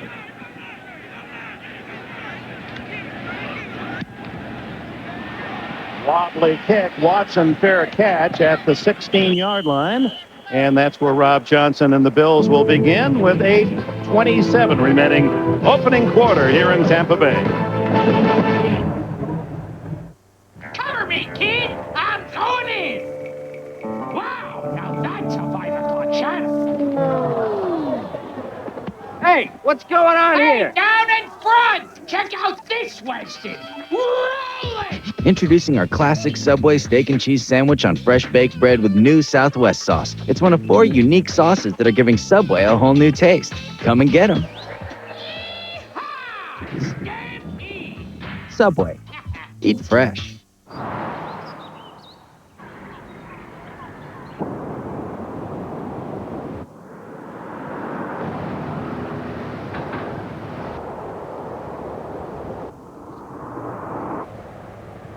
Dad, Yeah? are we there yet? No. Good. With a comfortable, spacious interior and a car-like ride, it's beyond a minivan. The Odyssey from Honda. Konnichiwa! He's a biggie! He's a biggie! Now you can learn how to say what's up in 36 different languages. Just visit Budweiser.com today and learn useful phrases like "Was ist los?" "Que pasa?" Instantly bond with your fellow man the world over. Yo, telephone. Hello? Tava! Uzobuyi! Konnichiwa! The pomp, passion, and pride. For over a century, these two teams have been battling it out on the field. The 101st Army-Navy game, next Saturday on CBS. No, that's a bad call. Somebody better figure out how to run the ball. They were going to knock you in the mouth. Welcome back with Tampa Bay leading 3-0. A reminder, see what some of your favorite players like Jerome Bettis, Javon Curse, Junior Seau, Cordell Stewart, others have to say in their NFL.com diaries. It's all at NFL.com. Antoine Smith now in the backfield behind Rob Johnson. Bills at the 16-yard line, and it is Smith. A power back, and he blasts out close to the 20 where Marquez Jones makes the tackle. Bonnie, what do you have for us? Well, Tony Dungy had no intention of letting John Lynch play. He told me this morning he changed his mind because the doctors reassured him Lynch has no greater chance of that shoulder popping out today than any other week until he has off-season surgery. Talked to John before the game. He said, my shoulder doesn't really hurt, but I'm going to have a harness on that left shoulder, try to prevent it from popping out again, guys. Thank you, Bonnie. A two-time Pro Bowler. Lynch, a real inspiration to that defense. On second down, Smith again. And doesn't get much at all. They push him back. Progress to the 20. 3-0 Tampa Bay over Buffalo. And now to New York and Jim Nantz. All right, thank you very much, Dick. They've exchanged touchdowns. Pittsburgh first on a Hines Ward touchdown reception. Then Brandon Bennett for the Bengals. 37 yards to match the Steelers at 7. Let's go back to Dick and Dan. Cincinnati looking for its third win of the year, and Pittsburgh trying to get even at 6-all.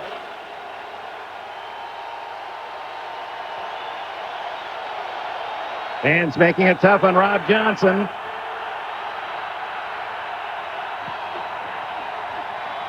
Underneath to Cavill, but he's tackled at the 25. That's a couple of yards shy of the first down. Derek Brooks, number 55 for the Buccaneers, leads the team in tackles out of Florida State. And what Buffalo needed to do offensively was just get a couple first downs because they are losing the battle of field position right now. And a short little pass like that came up short, but they need to just stretch the chains a little bit. Again, the Buccaneers ought to come out of this with really good field position and a chance to add to their three-point lead. This is being played at the wrong end of the field as far as Buffalo is concerned.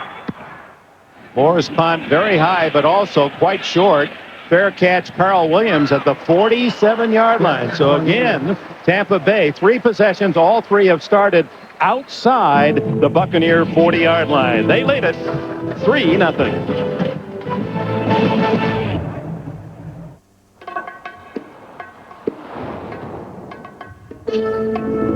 You behave yourself, Angus. Rear seats that fold down to create over 67 cubic feet of cargo space and an all-too-convenient retractable tray table.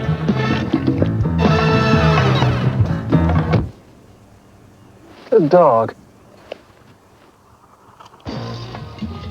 The CR-V from Honda. It's on 2, ready?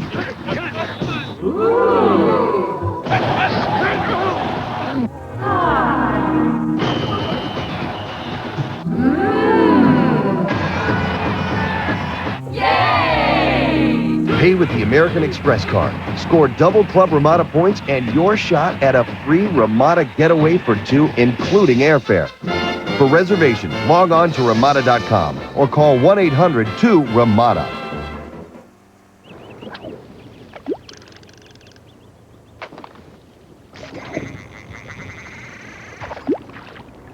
Inevitably, there will come a time in your life when you realize you need a cell phone. And when that time comes, we'll be here. Her hand isn't ordinary when she's the one you love. To slip an extraordinary gift onto it, come to K Jewelers. This Christmas, give her K's Diamond and Created Gemstone ring with diamonds hand-selected for exceptional beauty. Every kiss begins with K. K Jewelers. The NFL on CBS is sponsored by 1-800-COLLECT, the easy way to save. And by Ramada, where you can always expect our personal best service.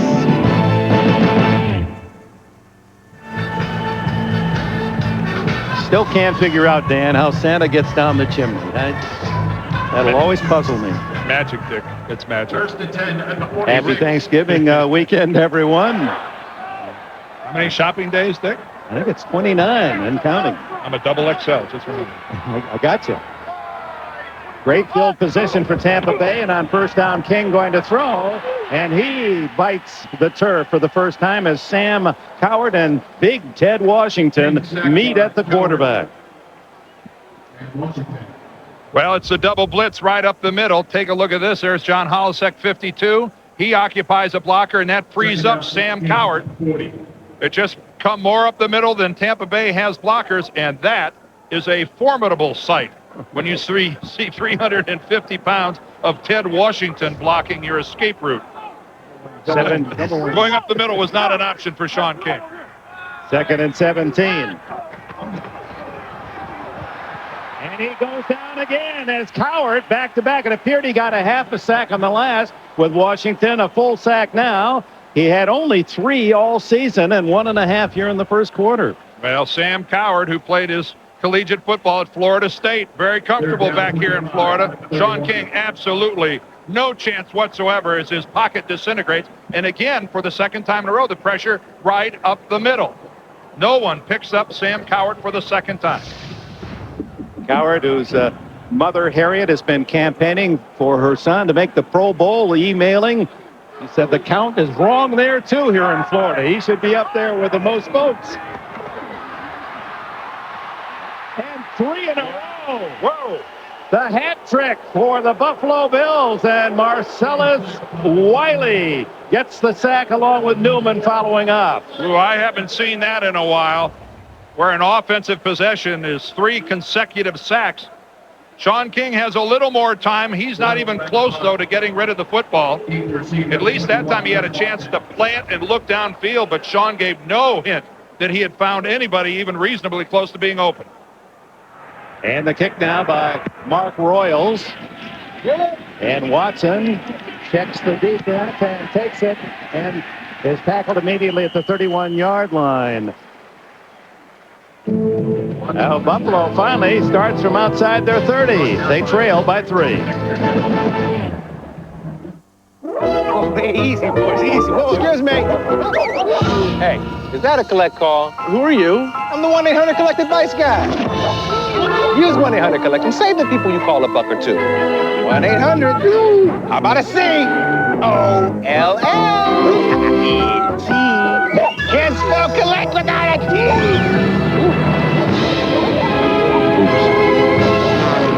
Thanks. Use 1-800 collect. Save a buck or two. Caldo, calduccio, caldissimo. Aspetta,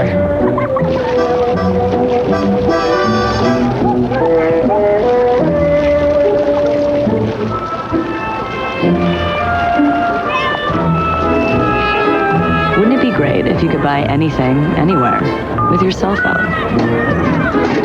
Wireless e-business, coming from IBM. Introducing the new Chicken Fiesta Melt from Taco Bell. It's so good, it's practically perfect.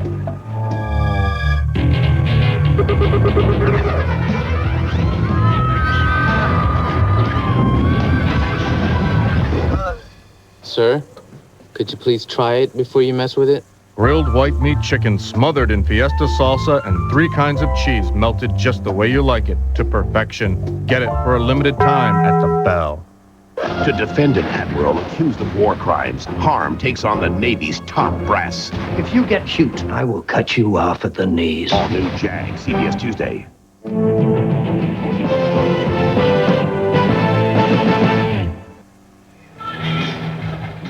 Checking his notes, Les Steckel, the offensive coordinator of the Tampa Bay Buccaneers. He probably hasn't seen that many times in his coaching career. 3 straight sacks against Tampa Bay.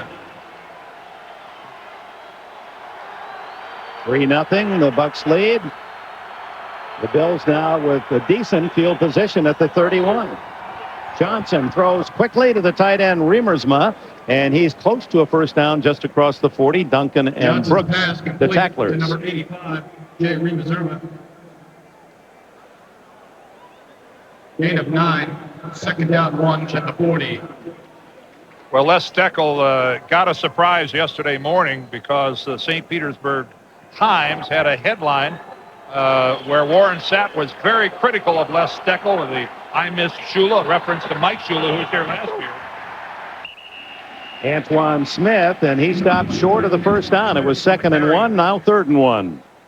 Tackled by number 78. Warren Sapp was really, in a sense, he was thinking he was doing the right thing and in really being the mouthpiece for a lot of his teammates who weren't secure in talking out loud the way Warren is and really trying to protect his quarterback, Sean King. But again, anytime a player is critical of a coach and he does it to a newspaper rather than to that coach, I just don't know that that's very productive.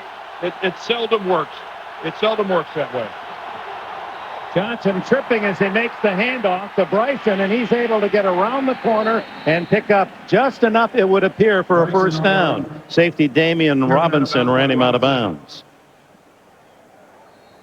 Well, finally, the Buffalo Bills showing a little spark, moving the football. Sean Bryson, again, he has no choice because of the penetration there from Marcus Jones to bounce it to the outside.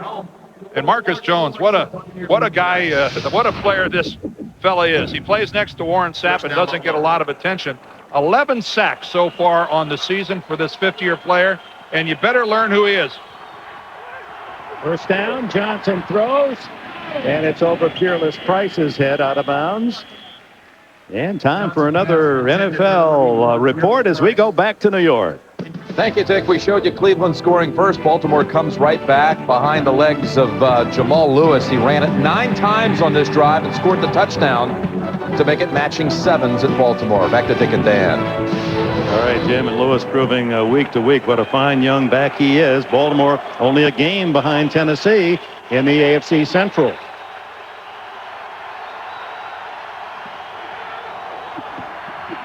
The throw incomplete to Eric Moulds, who comes into the game with 76 catches,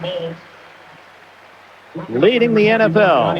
And it's tough to play the slant any better than Donnie Abraham does right here. Watch him close, getting there the instant the football arrives to Eric Moulds. Eric Moulds has a big body. He's pretty good at shielding, but Donnie Abraham gives him no chance to catch that ball as he strips his right arm away from being able to hold the ball. An outstanding corner is Abraham. 2 passes hit the ground, 3rd and 10. The throw, this time complete to Moulds, and the big wide receiver from Mississippi State. And what they like about Moulds, he's got the quickness to get open, the size to be physical, and he's got an attitude for a wide receiver. He can be a little mean. Well, the quick slant, and this time Moulds is working against Brian Kelly, the nickelback. And again, because of his physical stature at 6'2" and over 200 pounds, Eric Moulds is so comfortable going into the middle. He's not afraid of contact.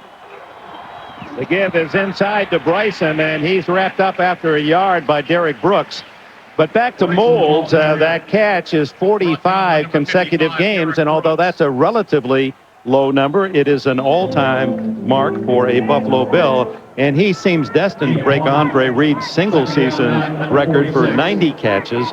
He's having another Pro Bowl season. Moulds would have to be injured to not walk away. He's on a pace to have triple digits.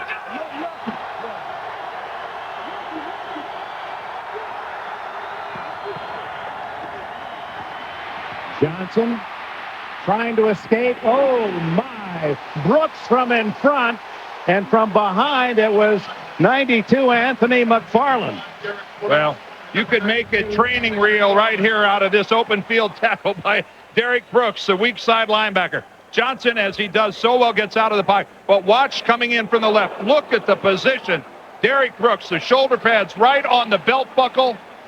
Look at this. That is perfection when it comes to making an open field tackle. And he's playing with a painful hip pointer, and that certainly didn't ease his situation. That's now a team record, 45th sack. They're second in the league. Johnson trying to get rid of it, and it is incomplete. Jay Remersma couldn't quite get his hands under the ball. But I'm not even sure how Rob Johnson got it close to Remersma. He's running for his life because, once again, his pocket disintegrates. Look at this from behind. And it's just Warren Sapp again splitting a double team. And that is really something. And Anthony McFarland, actually, that was McFarland, excuse me, not Warren Sapp, who forces Johnson out of the pocket initially. More to punt from his 40. Dying spiral. Carl Williams lets it go. Well, he's going to fair catch it at the 15. Now Tampa Bay from the 15, and the Bucs have allowed 1 touchdown all season in the first quarter, and it looks as if that will stay intact. Wednesday on CBS. Oh my, what a movie. A powerful husband, an unfaithful wife, a jealous lover, all of them a motive, each of them a plan. Academy Award winners Michael Douglas and Gwyneth Paltrow star in the network premiere, A Perfect Murder, Wednesday on CBS. It is riveting stuff. And if that doesn't whet your appetite, is there anything better than Army-Navy? I'd like, before my career ends, to do one of those games. 12 o'clock on Saturday here on CBS. The cadets and the midshipmen, always a classic.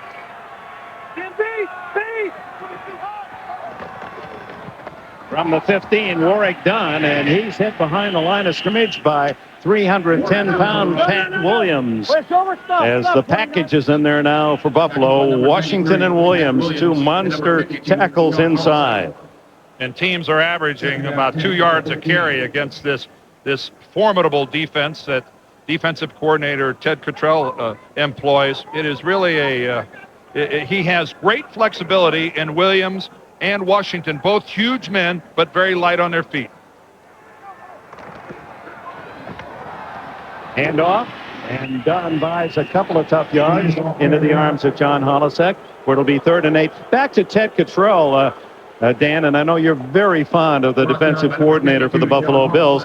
He interviewed this week for the Rutgers head coaching job. He attended there and coached there in the past, and of course, his real dream is to be a coach in this league, the NFL, and many feel he deserves it. Yeah, Ted said the Rutgers job would be the only collegiate job that he'd be interested in, but Ted he doesn't disguise it. He wants to be a coach in the National Football League, and he is qualified to be a coach in this league, a head coach. 3rd and 8. Shooting through is Sam Cowart, having a field day. 2.5 sacks for Cowart, who is untouched again. Somebody get his number. Well, that's Ted Cottrell. You got to give the defensive coordinator the credit for A, devising the scheme, and B, calling it at the right time during the game. Tampa Bay right now clueless as to how to protect the middle of their offensive line and protect their quarterback. 4 sacks allowed in the quarter, the end of the first period. Bucks 3, Bills nothing. We're back after this message.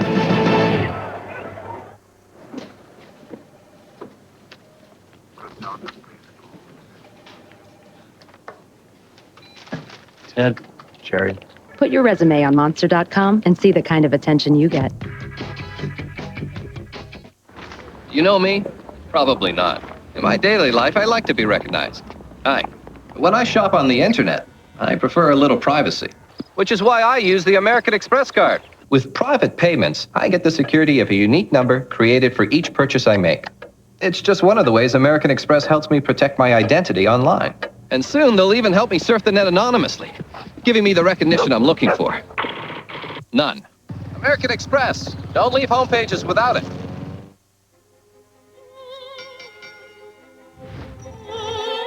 That Nakatani merger is brilliant. We got to move on that now. Talk to me about the Nakatani merger. It's big. Deals like that don't happen overnight. I wonder what brought those two together. You make that putt, Nakatani. You got yourself a deal. See the story behind the numbers. Go to cbs.marketwatch.com.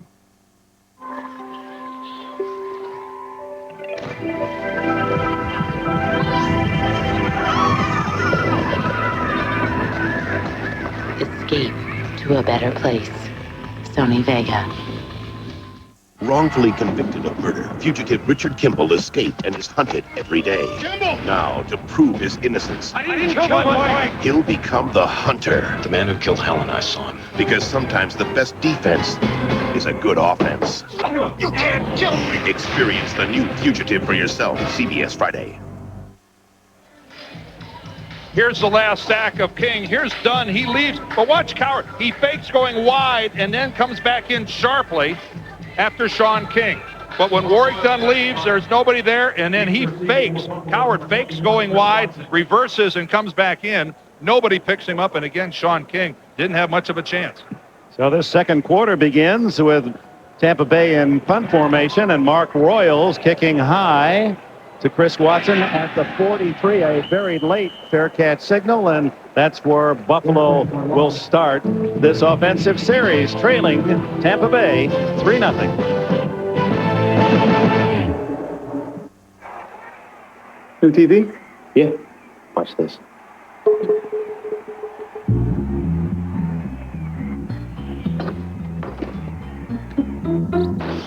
RCA's experts understand you want the sharpest picture possible. So we developed the RCA digital monitor and receiver. The best picture today and unsurpassed high-definition quality for tomorrow. RCA, changing entertainment again. What's going on? Hey. Wow, this is nice. But I thought Stacy said if you bought new tools, she gets a new dining room set. Yeah, she did. So where are the table and chairs? You're standing on them. Fine woodworking tools from Rigid.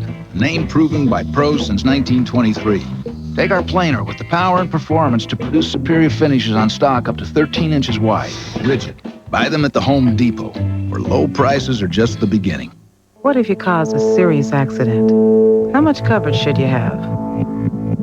Do you want lower premiums or a smaller deductible? What about rental car reimbursement? Some people say they can put a policy together in 15 minutes. I've never thought doing it fast was as important as getting it right. You're in good hands with Allstate. Mine. Monday, wild things are happening on The Late Show. Y2K! Don't miss animal expert Jack Hanna, plus the divine Bette Midler. Monday on Dave. It's been a checkout counter for the defense. Sacks, 4 sacks for Buffalo, 2 sacks for Tampa Bay, and the result, the Buccaneers, a minus 29 yards passing, only plus 14 for Buffalo. And Sam Cowart, the Pro Bowl season continues. He had 3 sacks all year, 2.5 in the opening quarter against Tampa Bay. But now Buffalo is the team with the good field position. And that sack-conscious defense of Tampa Bay digs in. Antoine Smith, just a yard. Chidi Ahanatu from the University of California, defensive end, makes the stop. Big doubleheader today on CBS, and so many games carrying playoff implications now at Miami, at Indianapolis in the AFC East. That's the big game, but others will see those other contests around the National Football League as we head to December. And what an exciting finish I think we're in for, Dick. You look at the races around both conferences. This is going to be one of the more memorable Decembers. Second and 9. Dumps it off to Antoine Smith, not known for his receiving abilities. That's one of the reasons he was benched for several games earlier this year. Just shy of the first down. Back to New York we go. Well, Dick, they're revving up that Ravens offense. Trent Dilfer leads them on another drive. This time a little flip to Sam Gash to give them the lead, 14-7. Back to Dick and Dan. All right, and when the fans down here in the Tampa Bay area see Trent Dilfer come off the bench and inspire that Baltimore offense, they wonder, what if he were still in a Buccaneer uniform? They're tough on third down, Tampa Bay, and it's 3rd and 1. And out of the backfield, Sheldon Jackson. And Jackson, who lines up in the backfield, a tight end, gets the catch, only his 3rd of the entire season, and with it a first down. It was actually about 3rd and a foot, Dick, and I think what Buffalo is saying here is that if this was an incomplete pass, we're going for it anyway, seeing that they were in Tampa Bay territory. But there's a very effective play and a high percentage pass to Jackson. Looking inside, Warren Sapp's going to draw a crowd, but he's got to play the run first on 3rd and a foot. Jay Reamersma, I think, has to be a big part of Buffalo's offense today if they're to win. He's lined up on the right side, and it's Johnson on a bootleg. And he ducks out of bounds with help at the 32-yard line as Rondé Barber, the twin brother of the Giants running back Tiki, makes the play. Both twins playing at the University of Virginia. Barber coming to Tampa Bay as a 3rd-round pick. He's the older brother. He's 7 minutes older than Tiki, so he has certain rights and rules in the family. Well, and he's also having one heck of a year. He's run an interception in for a touchdown. He's run a fumble recovery in for a touchdown this year. When you get your defense scoring like that, those are playmakers. And Rondé Barber has certainly had a playmaker kind of year. 2nd and 4. Johnson underneath the molds, and he dives to the 16-yard line. Dexter Jackson with a tackle. Every time I see the ball thrown to Eric Moulds, I think of Keyshawn Johnson telling us yesterday, they only throw me the ball 2 or 3 times a game. They throw it to Eric Moulds 15 times a game. Well, Eric Moulds certainly is the leading character and the figurehead of this Buffalo passing game. Why wouldn't you throw it to him time after time after time? The guy catches it. That's right. And as a rookie showed how smart he was, he worked out with Jerry Rice in the offseason. Something about that number 80 of it. That is. Antoine Smith, a single back. And he tries the left side and powers inside the 10 to the 9-yard line before Derek Brooks can make the stop. Buffalo's having to make an adjustment in their offensive backfield, too. Their talented rookie Sammy Morris not playing because of the ankle. But look at the blocking up front. Look at that, outstanding. And there comes John Lynch in from the side. And this is it's so admirable what Lynch is doing here today. Playing with a shoulder that almost certainly will pop out at sometime during the game today. 2nd and 2. It's Smith again. And he dives inside the 5 for a 1st and goal. Yeah, yesterday we saw John Lynch, a great star baseball and football at Stanford, and he was holding his young son in the left arm, and that's the injured arm. He said, I'm okay as long as I don't lift him over my head. He and his wife celebrating, his wife Linda, birth of the daughter just a week or so ago. When you have a guy that tough in your locker room, it just picks up the whole team. We used to call guys like that the unguided missile. They come in, but Lynch is a guided missile. He hit what he aims at. Smith, and down there, he can't dance with that defense stacked up against the run, and he earns very little, and Lynch up to support again. See, I said he hits what he aims at, and my kids at home just went, "Oh, Dad, you ended a sentence in a preposition." I wasn't going to mention. I get on my kids all the time about that, and what do I do? Under pressure, I blow up. We're just writing it down. It doesn't really matter. I know. Can I come back and play next week? 2nd and goal, 3-0, Tampa Bay. Johnson fires into the flat, incomplete. Sheldon Jackson. It was a tough catch. Had he made it, he probably would have scored. John Lynch came on the blitz. Rob Johnson is having to deal with the fact that he's got number 47 coming right at him there. He's not a factor, though. Rob able to just deliver the ball, and it's just a perfectly thrown ball right onto the hands of Jackson. You can't expect Rob Johnson to do it much better than that. Yeah, Jackson, as we said earlier, made his 3rd catch of the season, so there's a reason why those numbers are low. Remersma will draw a crowd here. He's the tight end, right side.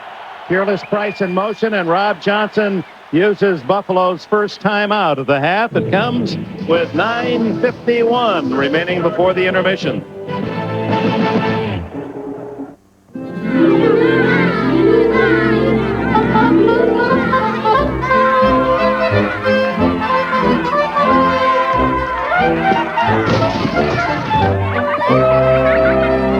With shopping on your MSN homepage, you can search, shop, and compare for televisions, cell phones, video cameras, or whatever else you need.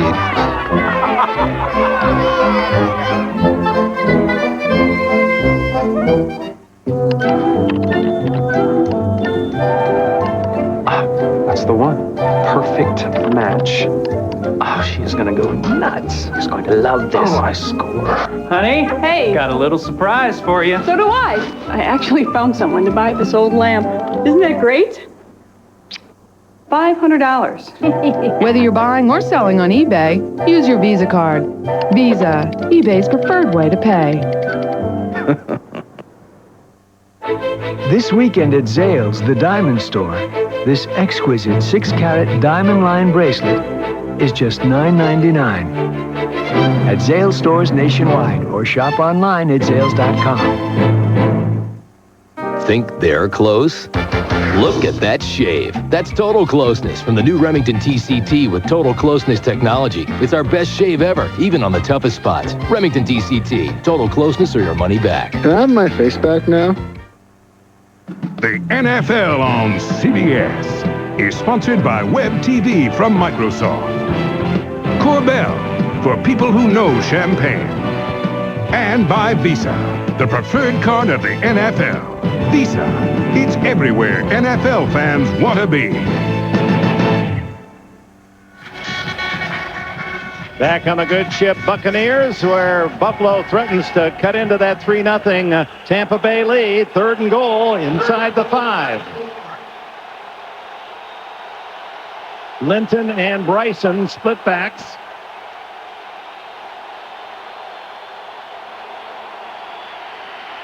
Johnson finally throws. Catch by Jonathan Linton, spearing the ball. Dwight Clark, a la Clark, leaping high in the back of the end zone to give Buffalo the touchdown. And it's just another illustration why Wade Phillips wants Rob Johnson as his quarterback. It's not only Doug Flutie, a guy who can get out of the pocket and make something happen. Rob Johnson is as good a scrambling quarterback as there is in the National Football League. He buys himself another 3 or 4, maybe even 5 seconds before he finds Linton. Steve Christie has the extra point, and Jonathan Linton, only his 3rd catch of the entire year. But look at the quality of this touchdown reception that gives Buffalo the lead.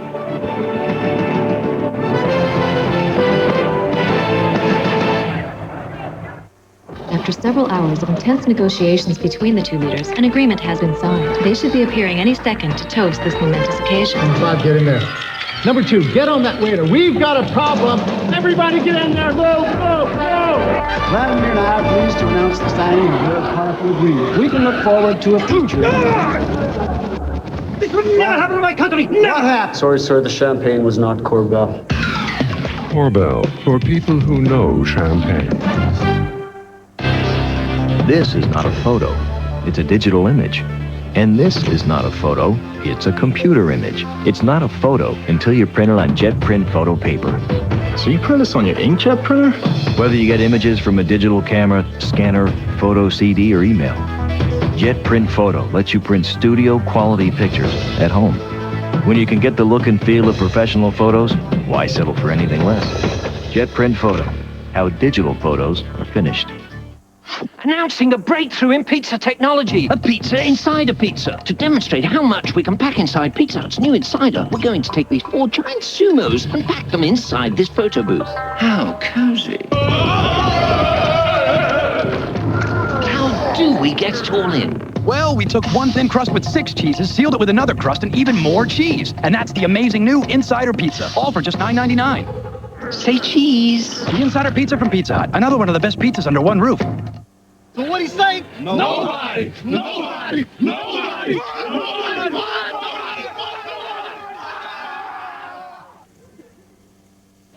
You never know who's going to show up on the NFL Today. Sundays on CBS. Jonathan Linton played his college ball at North Carolina, his 2nd career touchdown reception, only his 3rd catch of the entire NFL year, and what a beauty it was for Buffalo. It was a wonderful illustration of Linton staying alive and separating himself, Dick. He got away from the crowd to give him a target. Steve Christie kicks it, and it's Liddell Anthony inside the 5. He's got some speed, and he's out to the 27, 28-yard line. Anthony seeing duty with the injury early to Aaron Stecker. Let's take a look at that touchdown throw. Here's Jonathan Linton, who's going to come over here and just run it out. But when he sees Johnson on the scramble, goes back into the back of the end zone to find a soft spot to settle. See, here's Linton just running the little out at the 5. Now he sees Rob's on the move, and watch him separate. Look at him get into the back of the end zone, and Rob Johnson under control. Not scrambling to run, but scrambling to throw, puts it right on Linton's hand. And the Bills with only 6 yards for the Buccaneers total. That because of the 4 Buffalo sacks of quarterback Sean King, and Warwick Dunn gets about 3 on first down into the arms of the omnipresent Sam Cowart. Keyshawn Johnson, get me the rock, he keeps crying, but very few attempts. Well, right here you see that he hasn't been throwing the ball. The guy who's getting the most throw for Tampa is a guy named Loss. King thrown for loss. Oh, very nice. I like that. 2nd down and 7. King complete to Jaquez Green, the 3rd-year receiver from Florida. He's the number 2 receiver behind Keyshawn Johnson.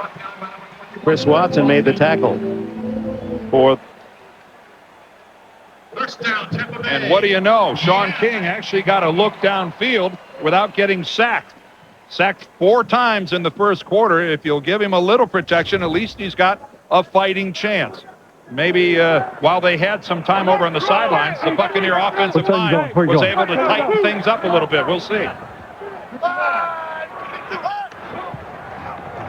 Fake to Dunn.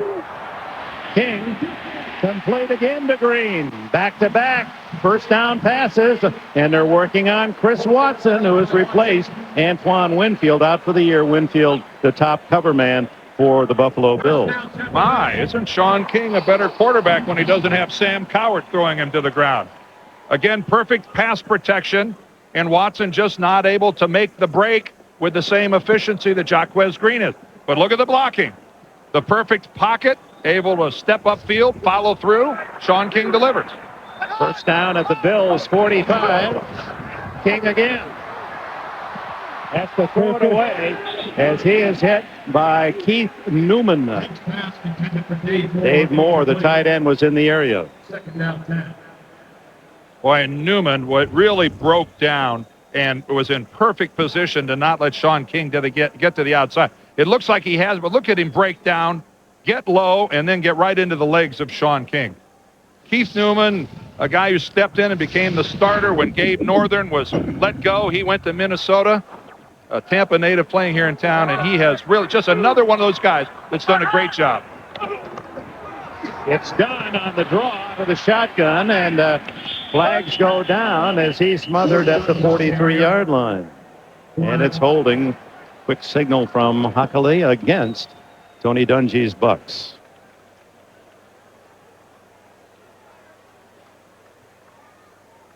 I mentioned Keith Newman, Dick, but it just seems this Buffalo Bills team defensively just keeps rolling new people, and they don't miss a stride. You know, you think about it, Thomas Smith is playing in Chicago. He'd be the cornerback. Offense, number 62, 10-yard penalty, repeat second down. And they've not signed Buffalo an unrestricted free agent in 2 years. For the most complete NFL coverage, including game-by-game analysis and potential playoff scenarios, all you got to do is click on NFL at CBS.sportsline.com. Don't forget, Kurt Schultz is gone. Bruce Smith is gone. 4 new starters defensively.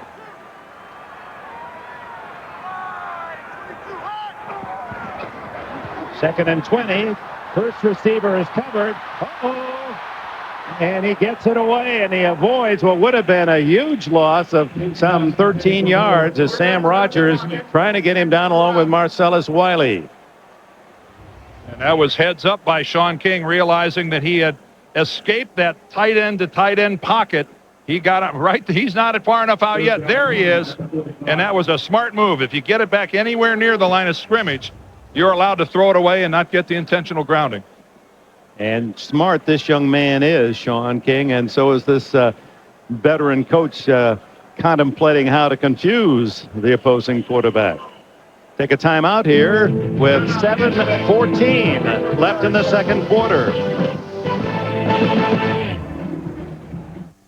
They challenged conventional wisdom and changed the course of wireless communications. Today, Qualcomm's revolutionary digital wireless technology is recognized as the industry standard. From palm-sized communications devices to high data rate applications, CDMA is the core wireless technology of today and the future, in a market headed for geometric growth. Where do you find such breakthrough companies? Exactly. NASDAQ, stock market for the digital world. Our first lesson this morning will be the sit and stay command. And say sit, stay, sit,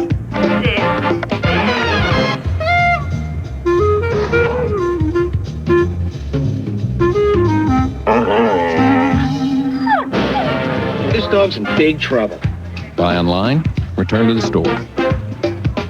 No problem. BestBuy.com. It wasn't that easy. CBS Monday. These attorneys are after a war criminal. Colonel Lodges beat me, hung by my thumbs. But did this man torture and kill millions? It was over 25 years ago. See how far one law firm will go to prove his identity. If you do this, I will never forgive you. Sonia Braga guests on Family Law, CBS Monday. All the Elton John songs you know by heart. Don't miss this once-in-a-lifetime concert event. Elton John, Greatest Hits Live, Friday. It's all here on CBS. The NFL on CBS is sponsored by NASDAQ.com. Everything about everything for serious investors. And by the Insider Pizza, new from Pizza Hut. Another one of the best pizzas under one roof.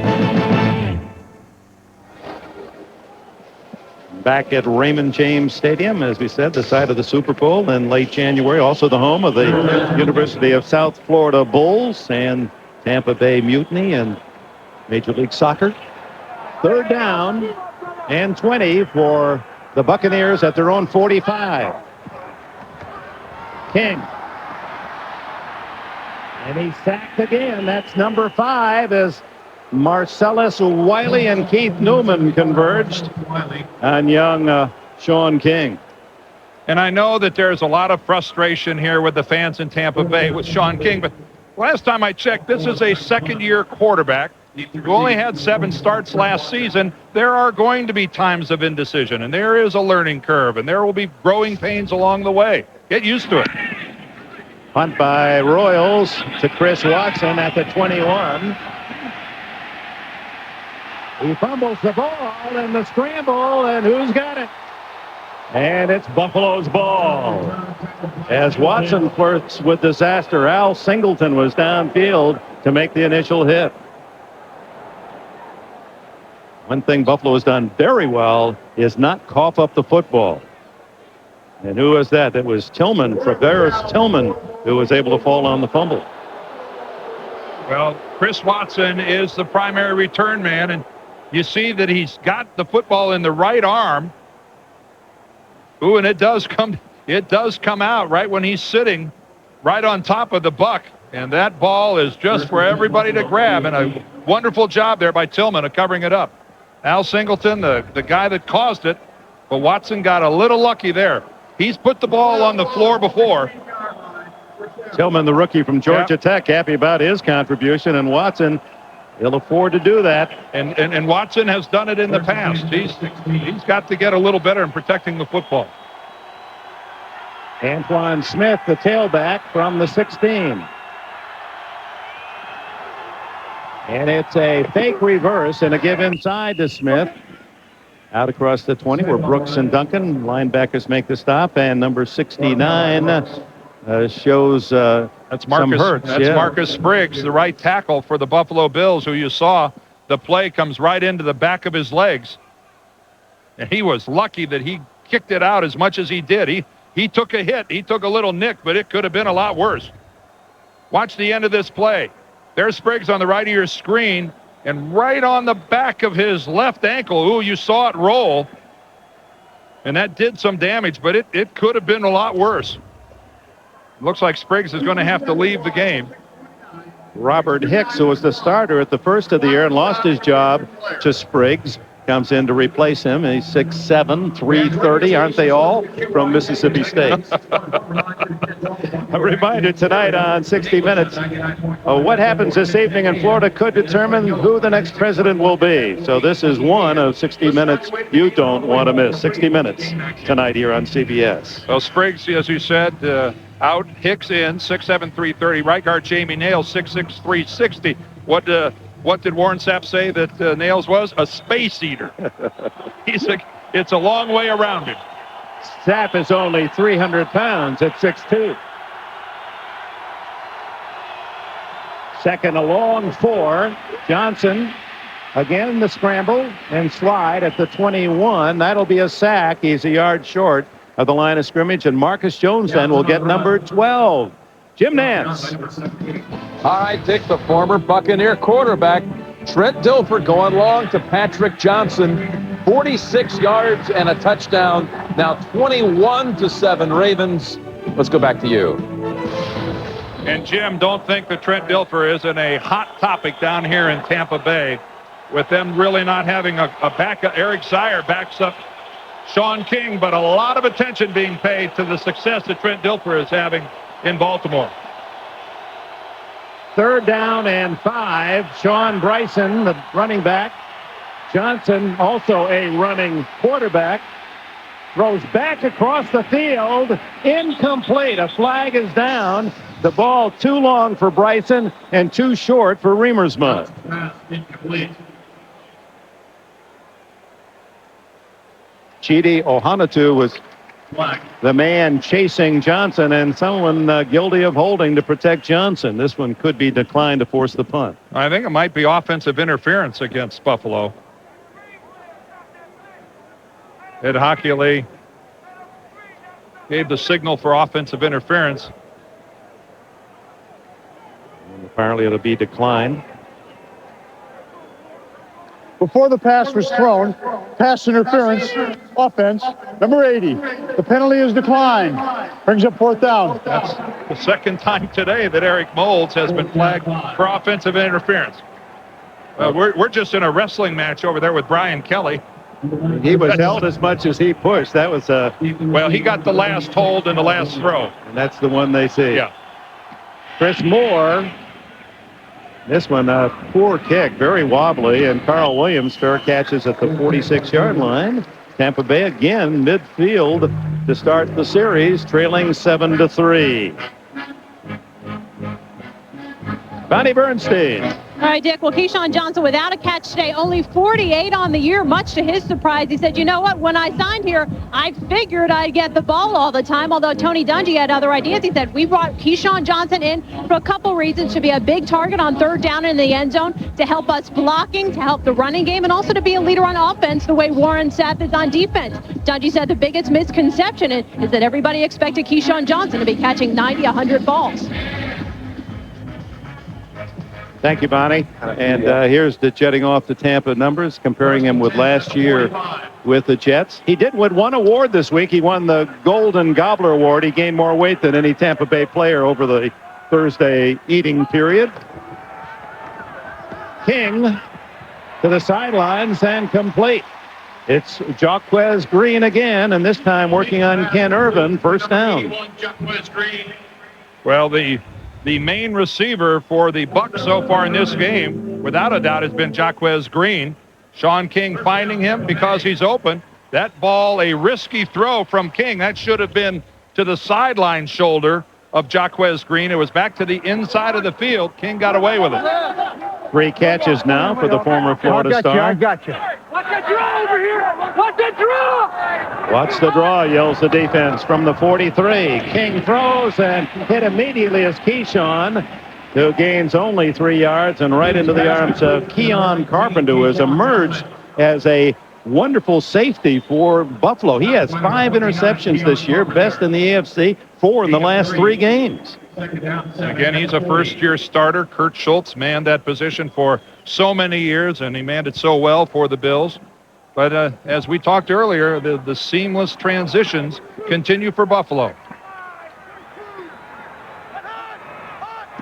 2nd and 7 as Keyshawn Johnson finally with a short catch. Now the throw, incomplete for Green, and the big collision, and there's going to be a penalty against either Watson or Carpenter for I think they're going to get Carpenter for the late hit. You know, they say it's a defenseless receiver. Boy, at first glance, I wasn't sure Carpenter could even avoid that. We'll take a close look at that, and that's Sam Rogers, the linebacker for Buffalo. And boy, there's a lot of held breath right now on the Buffalo sideline. Personal foul, unnecessary roughness, bench number 29. 15-yard penalty from the previous spot, 1st down. If the receiver can't catch the ball and he's in what they call the quote-unquote vulnerable position, you're not supposed to hit him as a defensive back. So let's take a look at this, going right down the sideline. Jaquez Green, the ball's in the air, over his head. And, boy, I don't agree with that. I don't agree with that ball. See, Carpenter isn't really trying to deliver a blow here. In fact, he's trying to get out of the way. Green falls into Carpenter. My first impression was right. That's that's calling it too tight. You can't ask a guy to get out of the way and make himself evaporate into thin air. Nevertheless, a 15-yard penalty that takes the ball to the 25-yard line, and the concern now on Sam Rogers, the veteran backer from Colorado. such a reliable player, not the star, but he does his plays his role so well. Well, and when you see a player like that who's reluctant to even roll over onto his back. Let's look at the left side of the screen now. See, and we just see Sam, he crumbles to the ground right there at midfield. Couldn't really see exactly what happened to him, but obviously in real pain. Corey Moore, who was injured earlier this year in the Miami game, number 3 draft pick out of Virginia Tech, will replace him. Very gingerly putting weight on his injured side is Sam Rogers. And the Buffalo defense, yeah, and you see right there, Keon Carpenter saying that the ball was tipped, which it was, but even a tip ball doesn't save you from a personal foul. But that was it just should never have been called.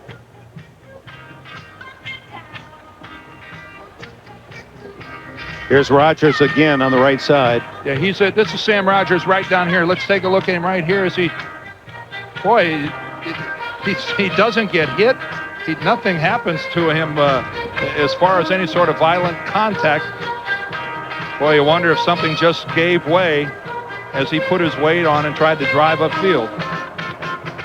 But another hit here for the Buffalo defense. Keep in mind, Antoine Winfield, their best corner, was placed on injured reserve this week.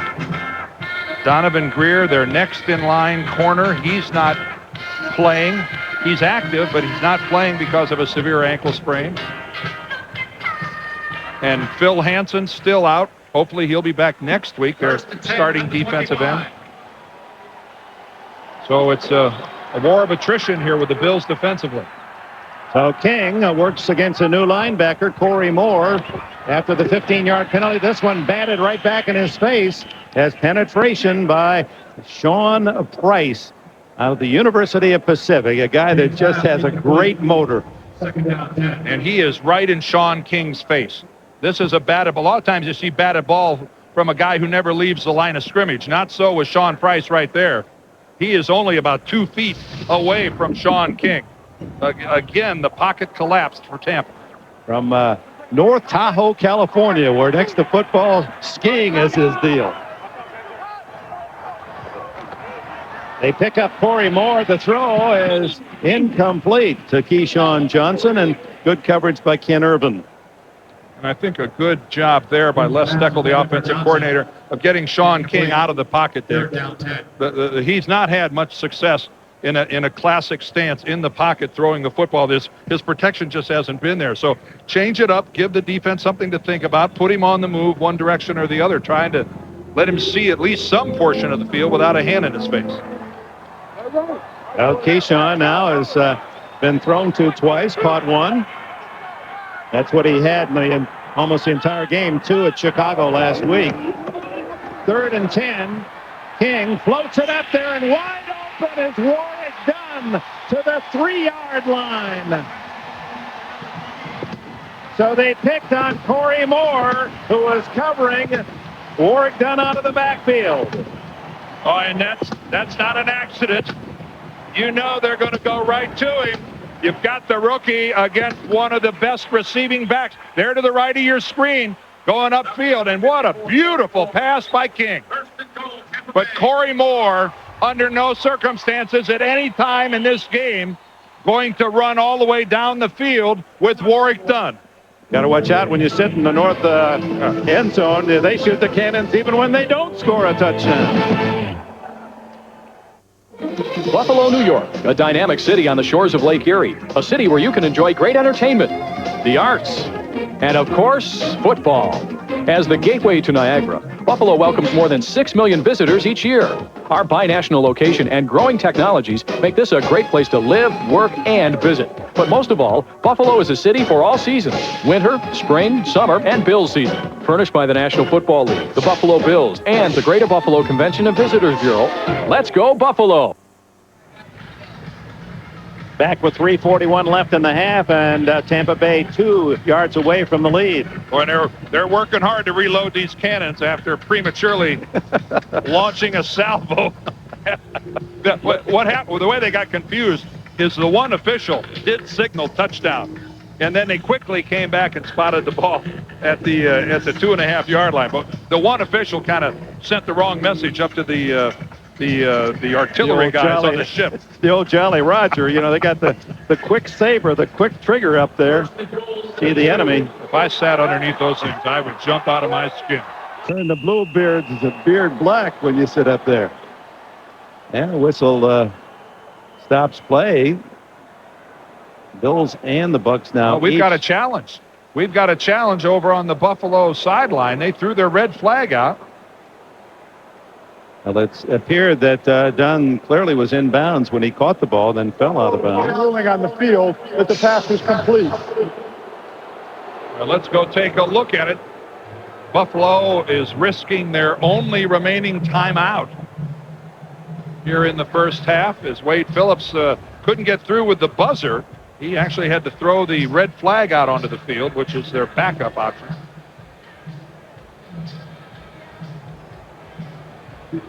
Let's take a look. I don't think it looks to me that Dunn has complete control of the football. Doesn't look to me like he's juggling it. I think that's a good call by the officials on the field. Does he have firm possession of the football?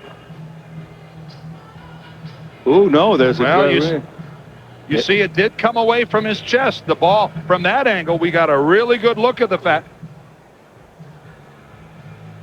From right there, the question is, he did separate his hands and his chest from the football, and you may be able to make the case that his rear end was sitting out of bounds when he finally clutched that ball to his chest. His feet were in bounds. That's not an issue. The 2 feet were firmly down as he made initial catch, but then that little brief bobble. That bobble may be enough for Ed Hockley to reverse this call. Remember, the call on the field was legitimate catch. It's funny, you looked at it from the one angle and you don't see that bobble. It looked like he had it cleanly.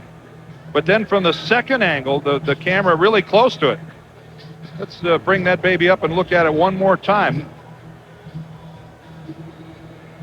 There's the bobble, and now where does he have possession? But you don't see the bobble as clearly. There. Yeah, right there. You can see his hands came off the football.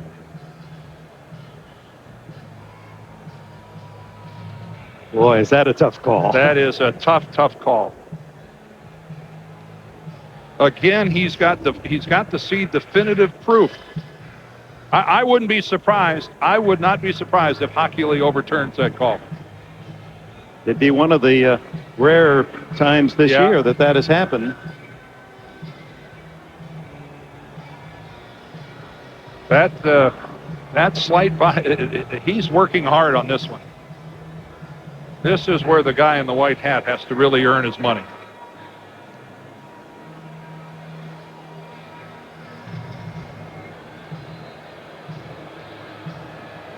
And this is well worth Buffalo gambling this last time out. That's something I think they have to challenge.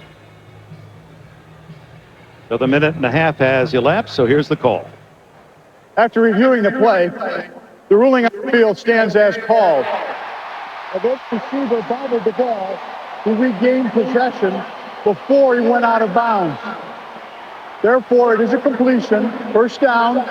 Buffalo is charged with their third and final timeout. Now, this has been a tough series for Wade Phillips. He loses his linebacker. Rogers gets a tough call on the personal foul against Carpenter and then loses this argument. Well, if he regained possession of that football before going out of bounds, the space between his rear end and the white stripe out of bounds was measured in something. Millimeters, microns. You can get in there with a caliper, I think, to make that call. But there wasn't that irrefutable evidence to overturn the call either. So that could have gone either way. So first and goal.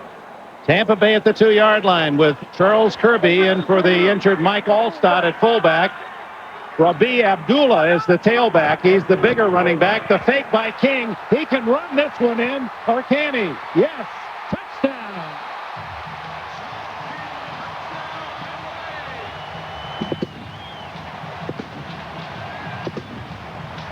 And we've got an injured Buffalo player down here. I think Keon Carpenter's still down on the ground. And Buffalo just can't afford to lose anybody else in their secondary. They're almost out of warm bodies down there.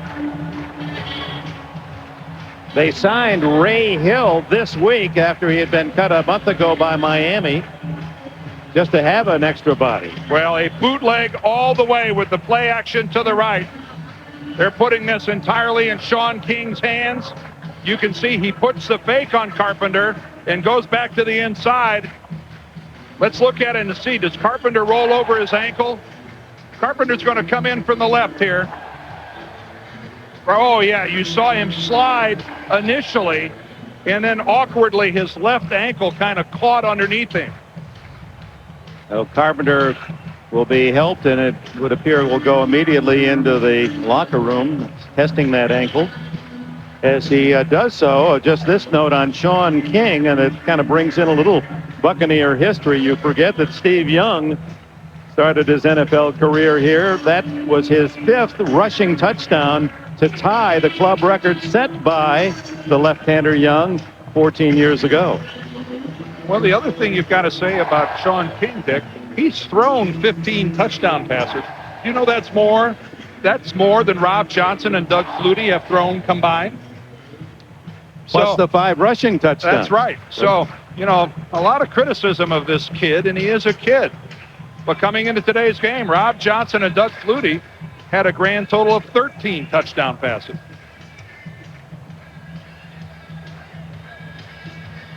The Cannons have fired again, and Tampa Bay celebrates a 10-7 lead. What did Warren Sapp say on our pregame show? That give us 17 points. That's all we want. 17, we'll win them for you.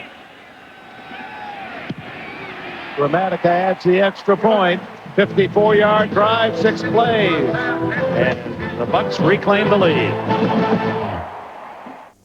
Wrap up your holiday shopping season with an exclusive team throw from the NFL Shop. A must-have for any tailgater. Call 877-577-SHOP and order what is sure to be a big hit this season. Proudly display your team's colors everywhere. This huge 60 by 80 soft plush blanket is available in all 31 teams. Throw a touchdown this holiday season with an exclusive team throw from the NFL Shop. 877-577-SHOP. 877-577-SHOP.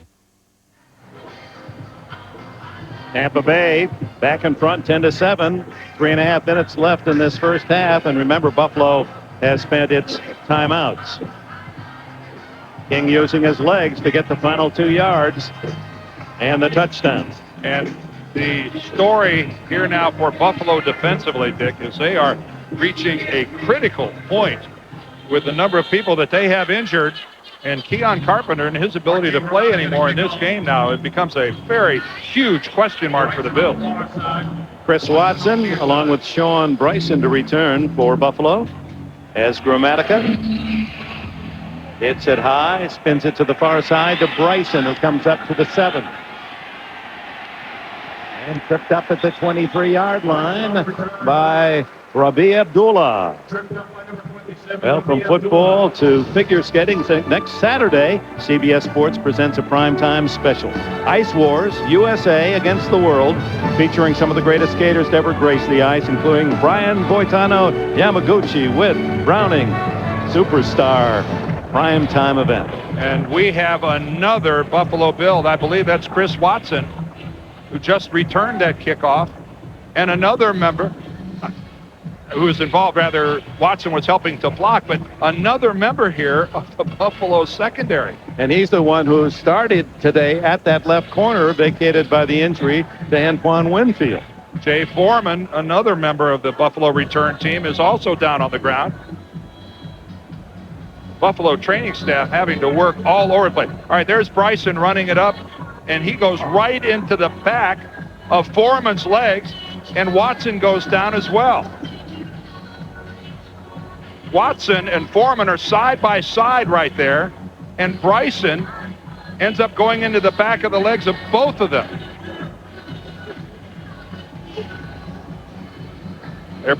They went down together, now they're both walking off together. Jay Foreman number 55 for the Bills, out of Nebraska, his second year. The son, of course, of famed running back with Minnesota Vikings, Chuck Foreman. As the other scores roll by and some high-scoring games early on. Forget, this is CBS doubleheader Sunday. Plenty of action to follow. Johnson handing off. And Bryson out to about the 27, 28-yard line. Jamie Duncan made the stop after a gain of 5. And whether or not Buffalo scores any points on this drive, right now that's not the most important thing. They can't do a 3-and-out and put their defense right back out on the field. The medical staff is too busy trying to figure out who's going to play defense for the Bills. If ever a couple first downs were big, it's now. Johnson fires, complete to Moles on the far side, and they're going to mark it at the 33.5. That appears to be enough for a first down. Eric Moles again showing you why he's leading the National Football League in receptions. It's an excellent break on the football by Brian Kelly, but just too late, and a good solid throw from Rob Johnson. That's a tough pass to break up. Moles one away from his number, 80 catches this year. On first down, Johnson underneath and wide open is Moles again, and he splits the defense and all the way to the 41-yard line of Tampa Bay, a 25-yard gain. And it's just a simple little pattern here against this zone of Tampa. Look at Moles sit down right there, but there's no deep safety help. Dexter Jackson way too deep to come up and make a play. 2-minute warning. Tampa Bay by 3.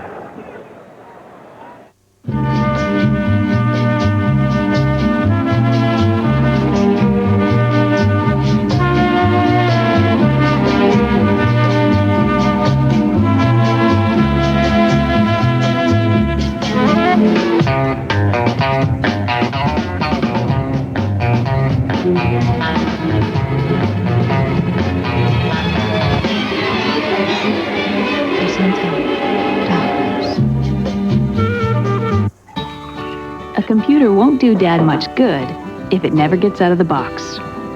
So now, when you buy from Gateway, you can also have it installed by us. Start with a Gateway Essential PC with an Intel Celeron processor for less than $23 a month and add on installation, orientation, or even training. Call 1-800-GATEWAY. Technology's great, but in Gateway country, people rule. Your car never nags. It never complains about how much time you spend with the guys. It thinks a little gas is a good thing. Here's to the perfect relationship.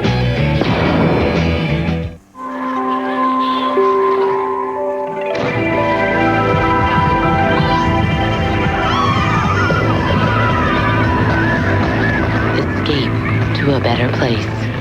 Sony Vega. Kentucky heads into Tar Heel territory to face Joe Forte and North Carolina as two of the nation's top teams jumpstart NCAA basketball on CBS.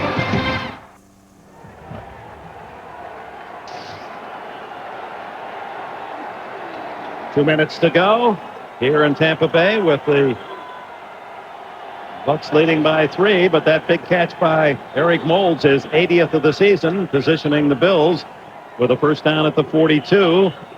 Very nearly in field goal range. And with no timeouts to work with, their last one was used in that unsuccessful challenge. 5 wide. Johnson able to escape and throw back, complete to Remersma, and he's up to the 31-yard line, another first down. And you wonder, with Wade Phillips hoping they can lend this half in on a positive note with a score, and then get and try to patch up that defense. I mean, it's just incredible the number of injuries. Oh, this would be a home run if they're able to get some points and keep their defense off the field here for the first half. You're right, it's going to be a very busy medical staff. First down, Johnson throws incomplete. His receiver well covered.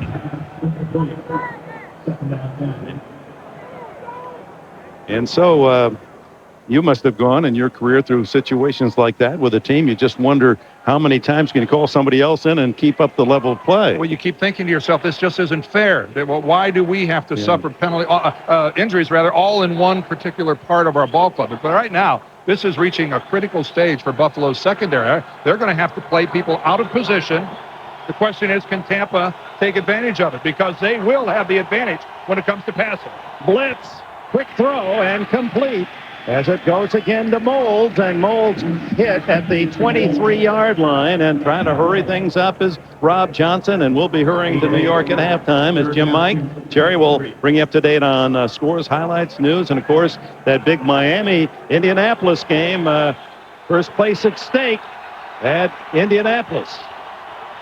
Johnson fires, caught by Peerless Price, his first catch of the game at the 15-yard line. Clock running, 50-49. Johnson, will he come up and down the ball just to halftime? Yep, that's what he's going to do. At least that's the signal. And with 41 seconds left in the half, Buffalo looks at 2nd and 10 well in field goal range.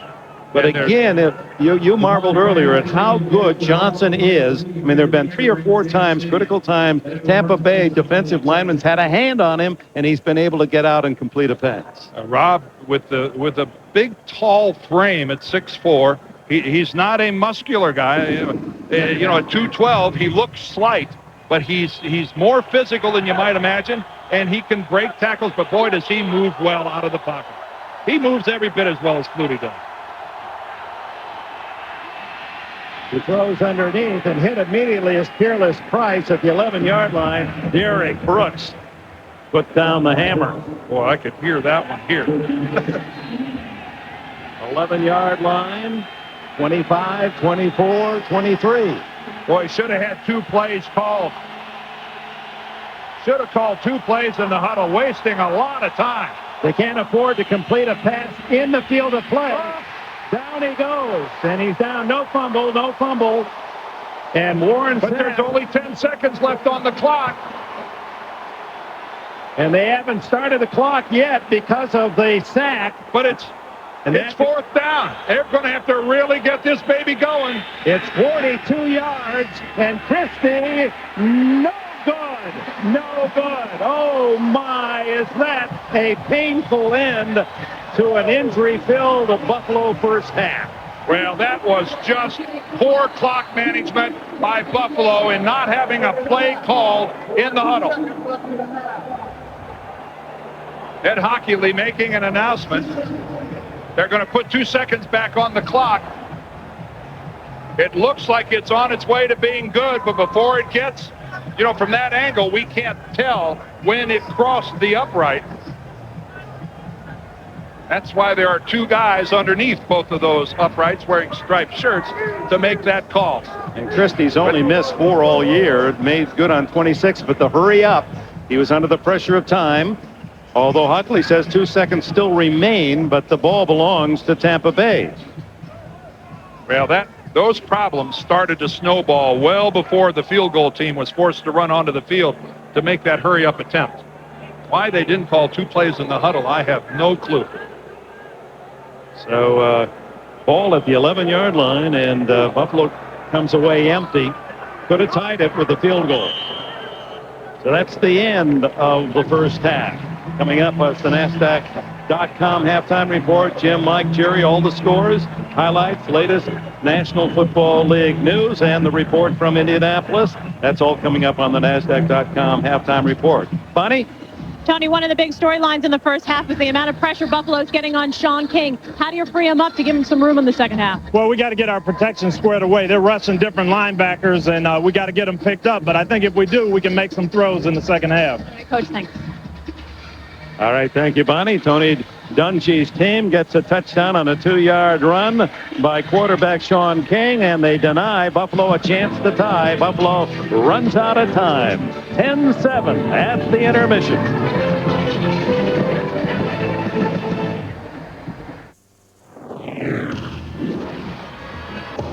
It's not happiness to see me, is it? He was waiting for me. He knows. You did not meet my wife by chance. What are you saying? It was a con, and my wife is the grand prize. I want it. You got a box big enough to hold $500,000. Or? killing my wife. Michael Douglas, Gwyneth Paltrow, Viggo Mortensen. That's not happiness to see me, is it? A Perfect Murder. Network premieres CBS Wednesday. Shag. Tuesdays on CBS. It's all here.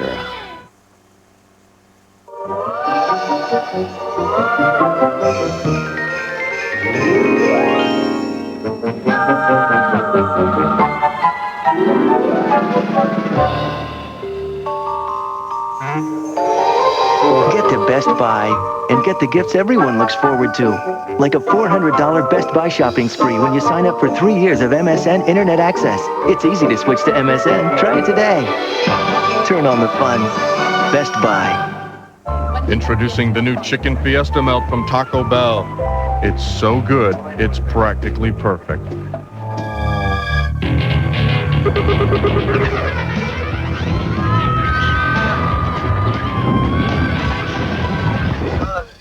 Sir, could you please try it before you mess with it? Grilled white meat chicken smothered in Fiesta salsa and 3 kinds of cheese melted just the way you like it, to perfection. Get it for a limited time at the Bell.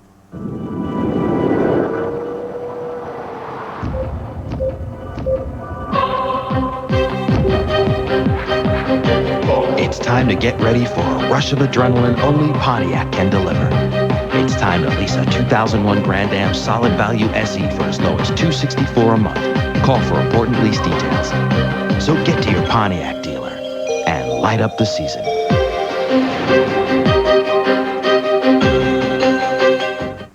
Frasier, weekdays at 3 on WFRB Channel 5. CBS Sports presentation of the NASDAQ.com halftime report is sponsored by NASDAQ.com, the information source for the serious investor. Hello, friends. Jim Nance with you on the NASDAQ.com halftime report from our NFL Today studios. Got the coaches alongside today, Mike Ditka and Jerry Glanville. Still grinning, are you? Okay, Jerry, help me go through all the highlights, including this one, the game we're watching, the Bills and the Bucks. I don't think anybody thought it would be much different. This is a defensive struggle. These are 2 good defensive football teams, and the team, and Warren Sapp might be right. If you score 17 points, you might win. Here's Sapp pressure Johnson. He gets a sack. But watch Buffalo. Sam Coward playing at a very high level. Bang! 3 plays in a row, they sack King. He gets 2.5 sacks. That was some stretch. Oh, well, I mean, they went right after him. I mean, it's nothing fancy. They're just bringing a linebacker up the middle. Rob Johnson gave the Bills the lead on this play right here, And this is what he does best. He gets out of the pocket, creates time. Jonathan Linton, touchdown. But right back came Sean King. This drives the coach nuts. Play action away. You got to put somebody on the quarterback. Great job by Sean King. King has been sacked 5 times, but that touchdown gave him the lead. The Christie kick. No. Oh, crispy critter. Would have tied it. Bucks lead 10-7 halftime. Let's go around the league where the Browns have managed only 5 yards rushing. And look at the Ravens, Jamal Lewis, 135 yards in the first half. Brian Billick said, we got a wake-up call because the Browns scored first. Well, they scored first, but that was all. Here go to Sam Gash. Now, Sam Gash doesn't score a lot of touchdowns, but he gets it in here. But here's what Gilford gives you. He gives you that stretch to field dimension, down the field deep. Patrick Johnson. Big touchdown. Johnson has his feet. Now, football, coach. Now what they do, they also do a few things. They do some running the football now. Jamal Lewis, what a football player. 130-some yards in the first half, Jim. This guy, but he also is running behind a pretty good offensive line. Yep, they scored a couple of touchdowns. Ravens in a rout right now. Pittsburgh and Cincinnati, and the Steelers lead by 10. 10 minutes to go, third quarter. Akili Smith started for the Bengals today. Scott Mitchell unable to go, injured at the end of last week's game against New England. How about Cordell Stewart, his best performance of the season by far? Oh, deep post pat, and look at the RPMs on the ball. The Steelers with 24 points at halftime, the most points they've scored in a half this season. Ward hauled in that score. Back came Corey Dillon to tie it from 20 yards out. Neither team is stopping the run at all. 260 yards rushing by both teams at halftime. Cordell hits his tight end right here, Jerry, for another touchdown. Mark Bruner. Bruner and the Steelers lead it by 10. Cordell, by the way, rushed for the other Pittsburgh touchdown. Hey, Jim, the Steelers 7 out of 8 on third down. That's different. Meanwhile, the Bears and the Jets and the Bears shut out midway third quarter. They forgot to come out of Chicago today. Vinny Testaverde has thrown 2 touchdowns. How about the Saints up 11 on the Rams who just kicked the field goal to get within 11. And what's the story with New Orleans with Aaron Brooks at quarterback, Jerry? Oh, Aaron Brooks is the story. This quarterback, I don't know where they got him. Came out of Virginia. Used to be where at Green Bay Packers. Green Bay. Stole him from Green Bay. He's not only throwing the football. He can run the football, run that tight line down the sideline. This guy, why didn't you go get him? Well, he's the new dimension You should have quarterback, him as no your question. quarterback. But what's making a game is that New Orleans Saints defense. They took the run away. You cannot run the ball. That means you're going to have problems. Put a lot of pressure on Green, and Green is making a lot of mistakes. Hey, and the Saints still committed to the run, taking the clock, even though they lost their back. I don't know if it's the power gun, but you two are starting to sound a lot. Power gun! It's a very similar thing going on here. Elsewhere in the league today, the Eagles and the Redskins. Jerry, you've been monitoring this game. Washington leads. Hey, and you know what? I was going to brag on the Philadelphia Eagles because McNabb was throwing the ball so good. And the Redskins, while I was talking to you, he snuck up in there and got a touchdown, went ahead. But they're not really running the ball that well. Davis is out and Skip Hicks replaced him. Skip Hicks not doing a good job running the football, but they got the quarterback. They can come back. 14 yards rushing. Doubleheader day on CBS. Most of you coming up will see Miami, Indianapolis. In fact, let's go out to Indianapolis and a report on the game from Greg Gumbel and Phil Simms.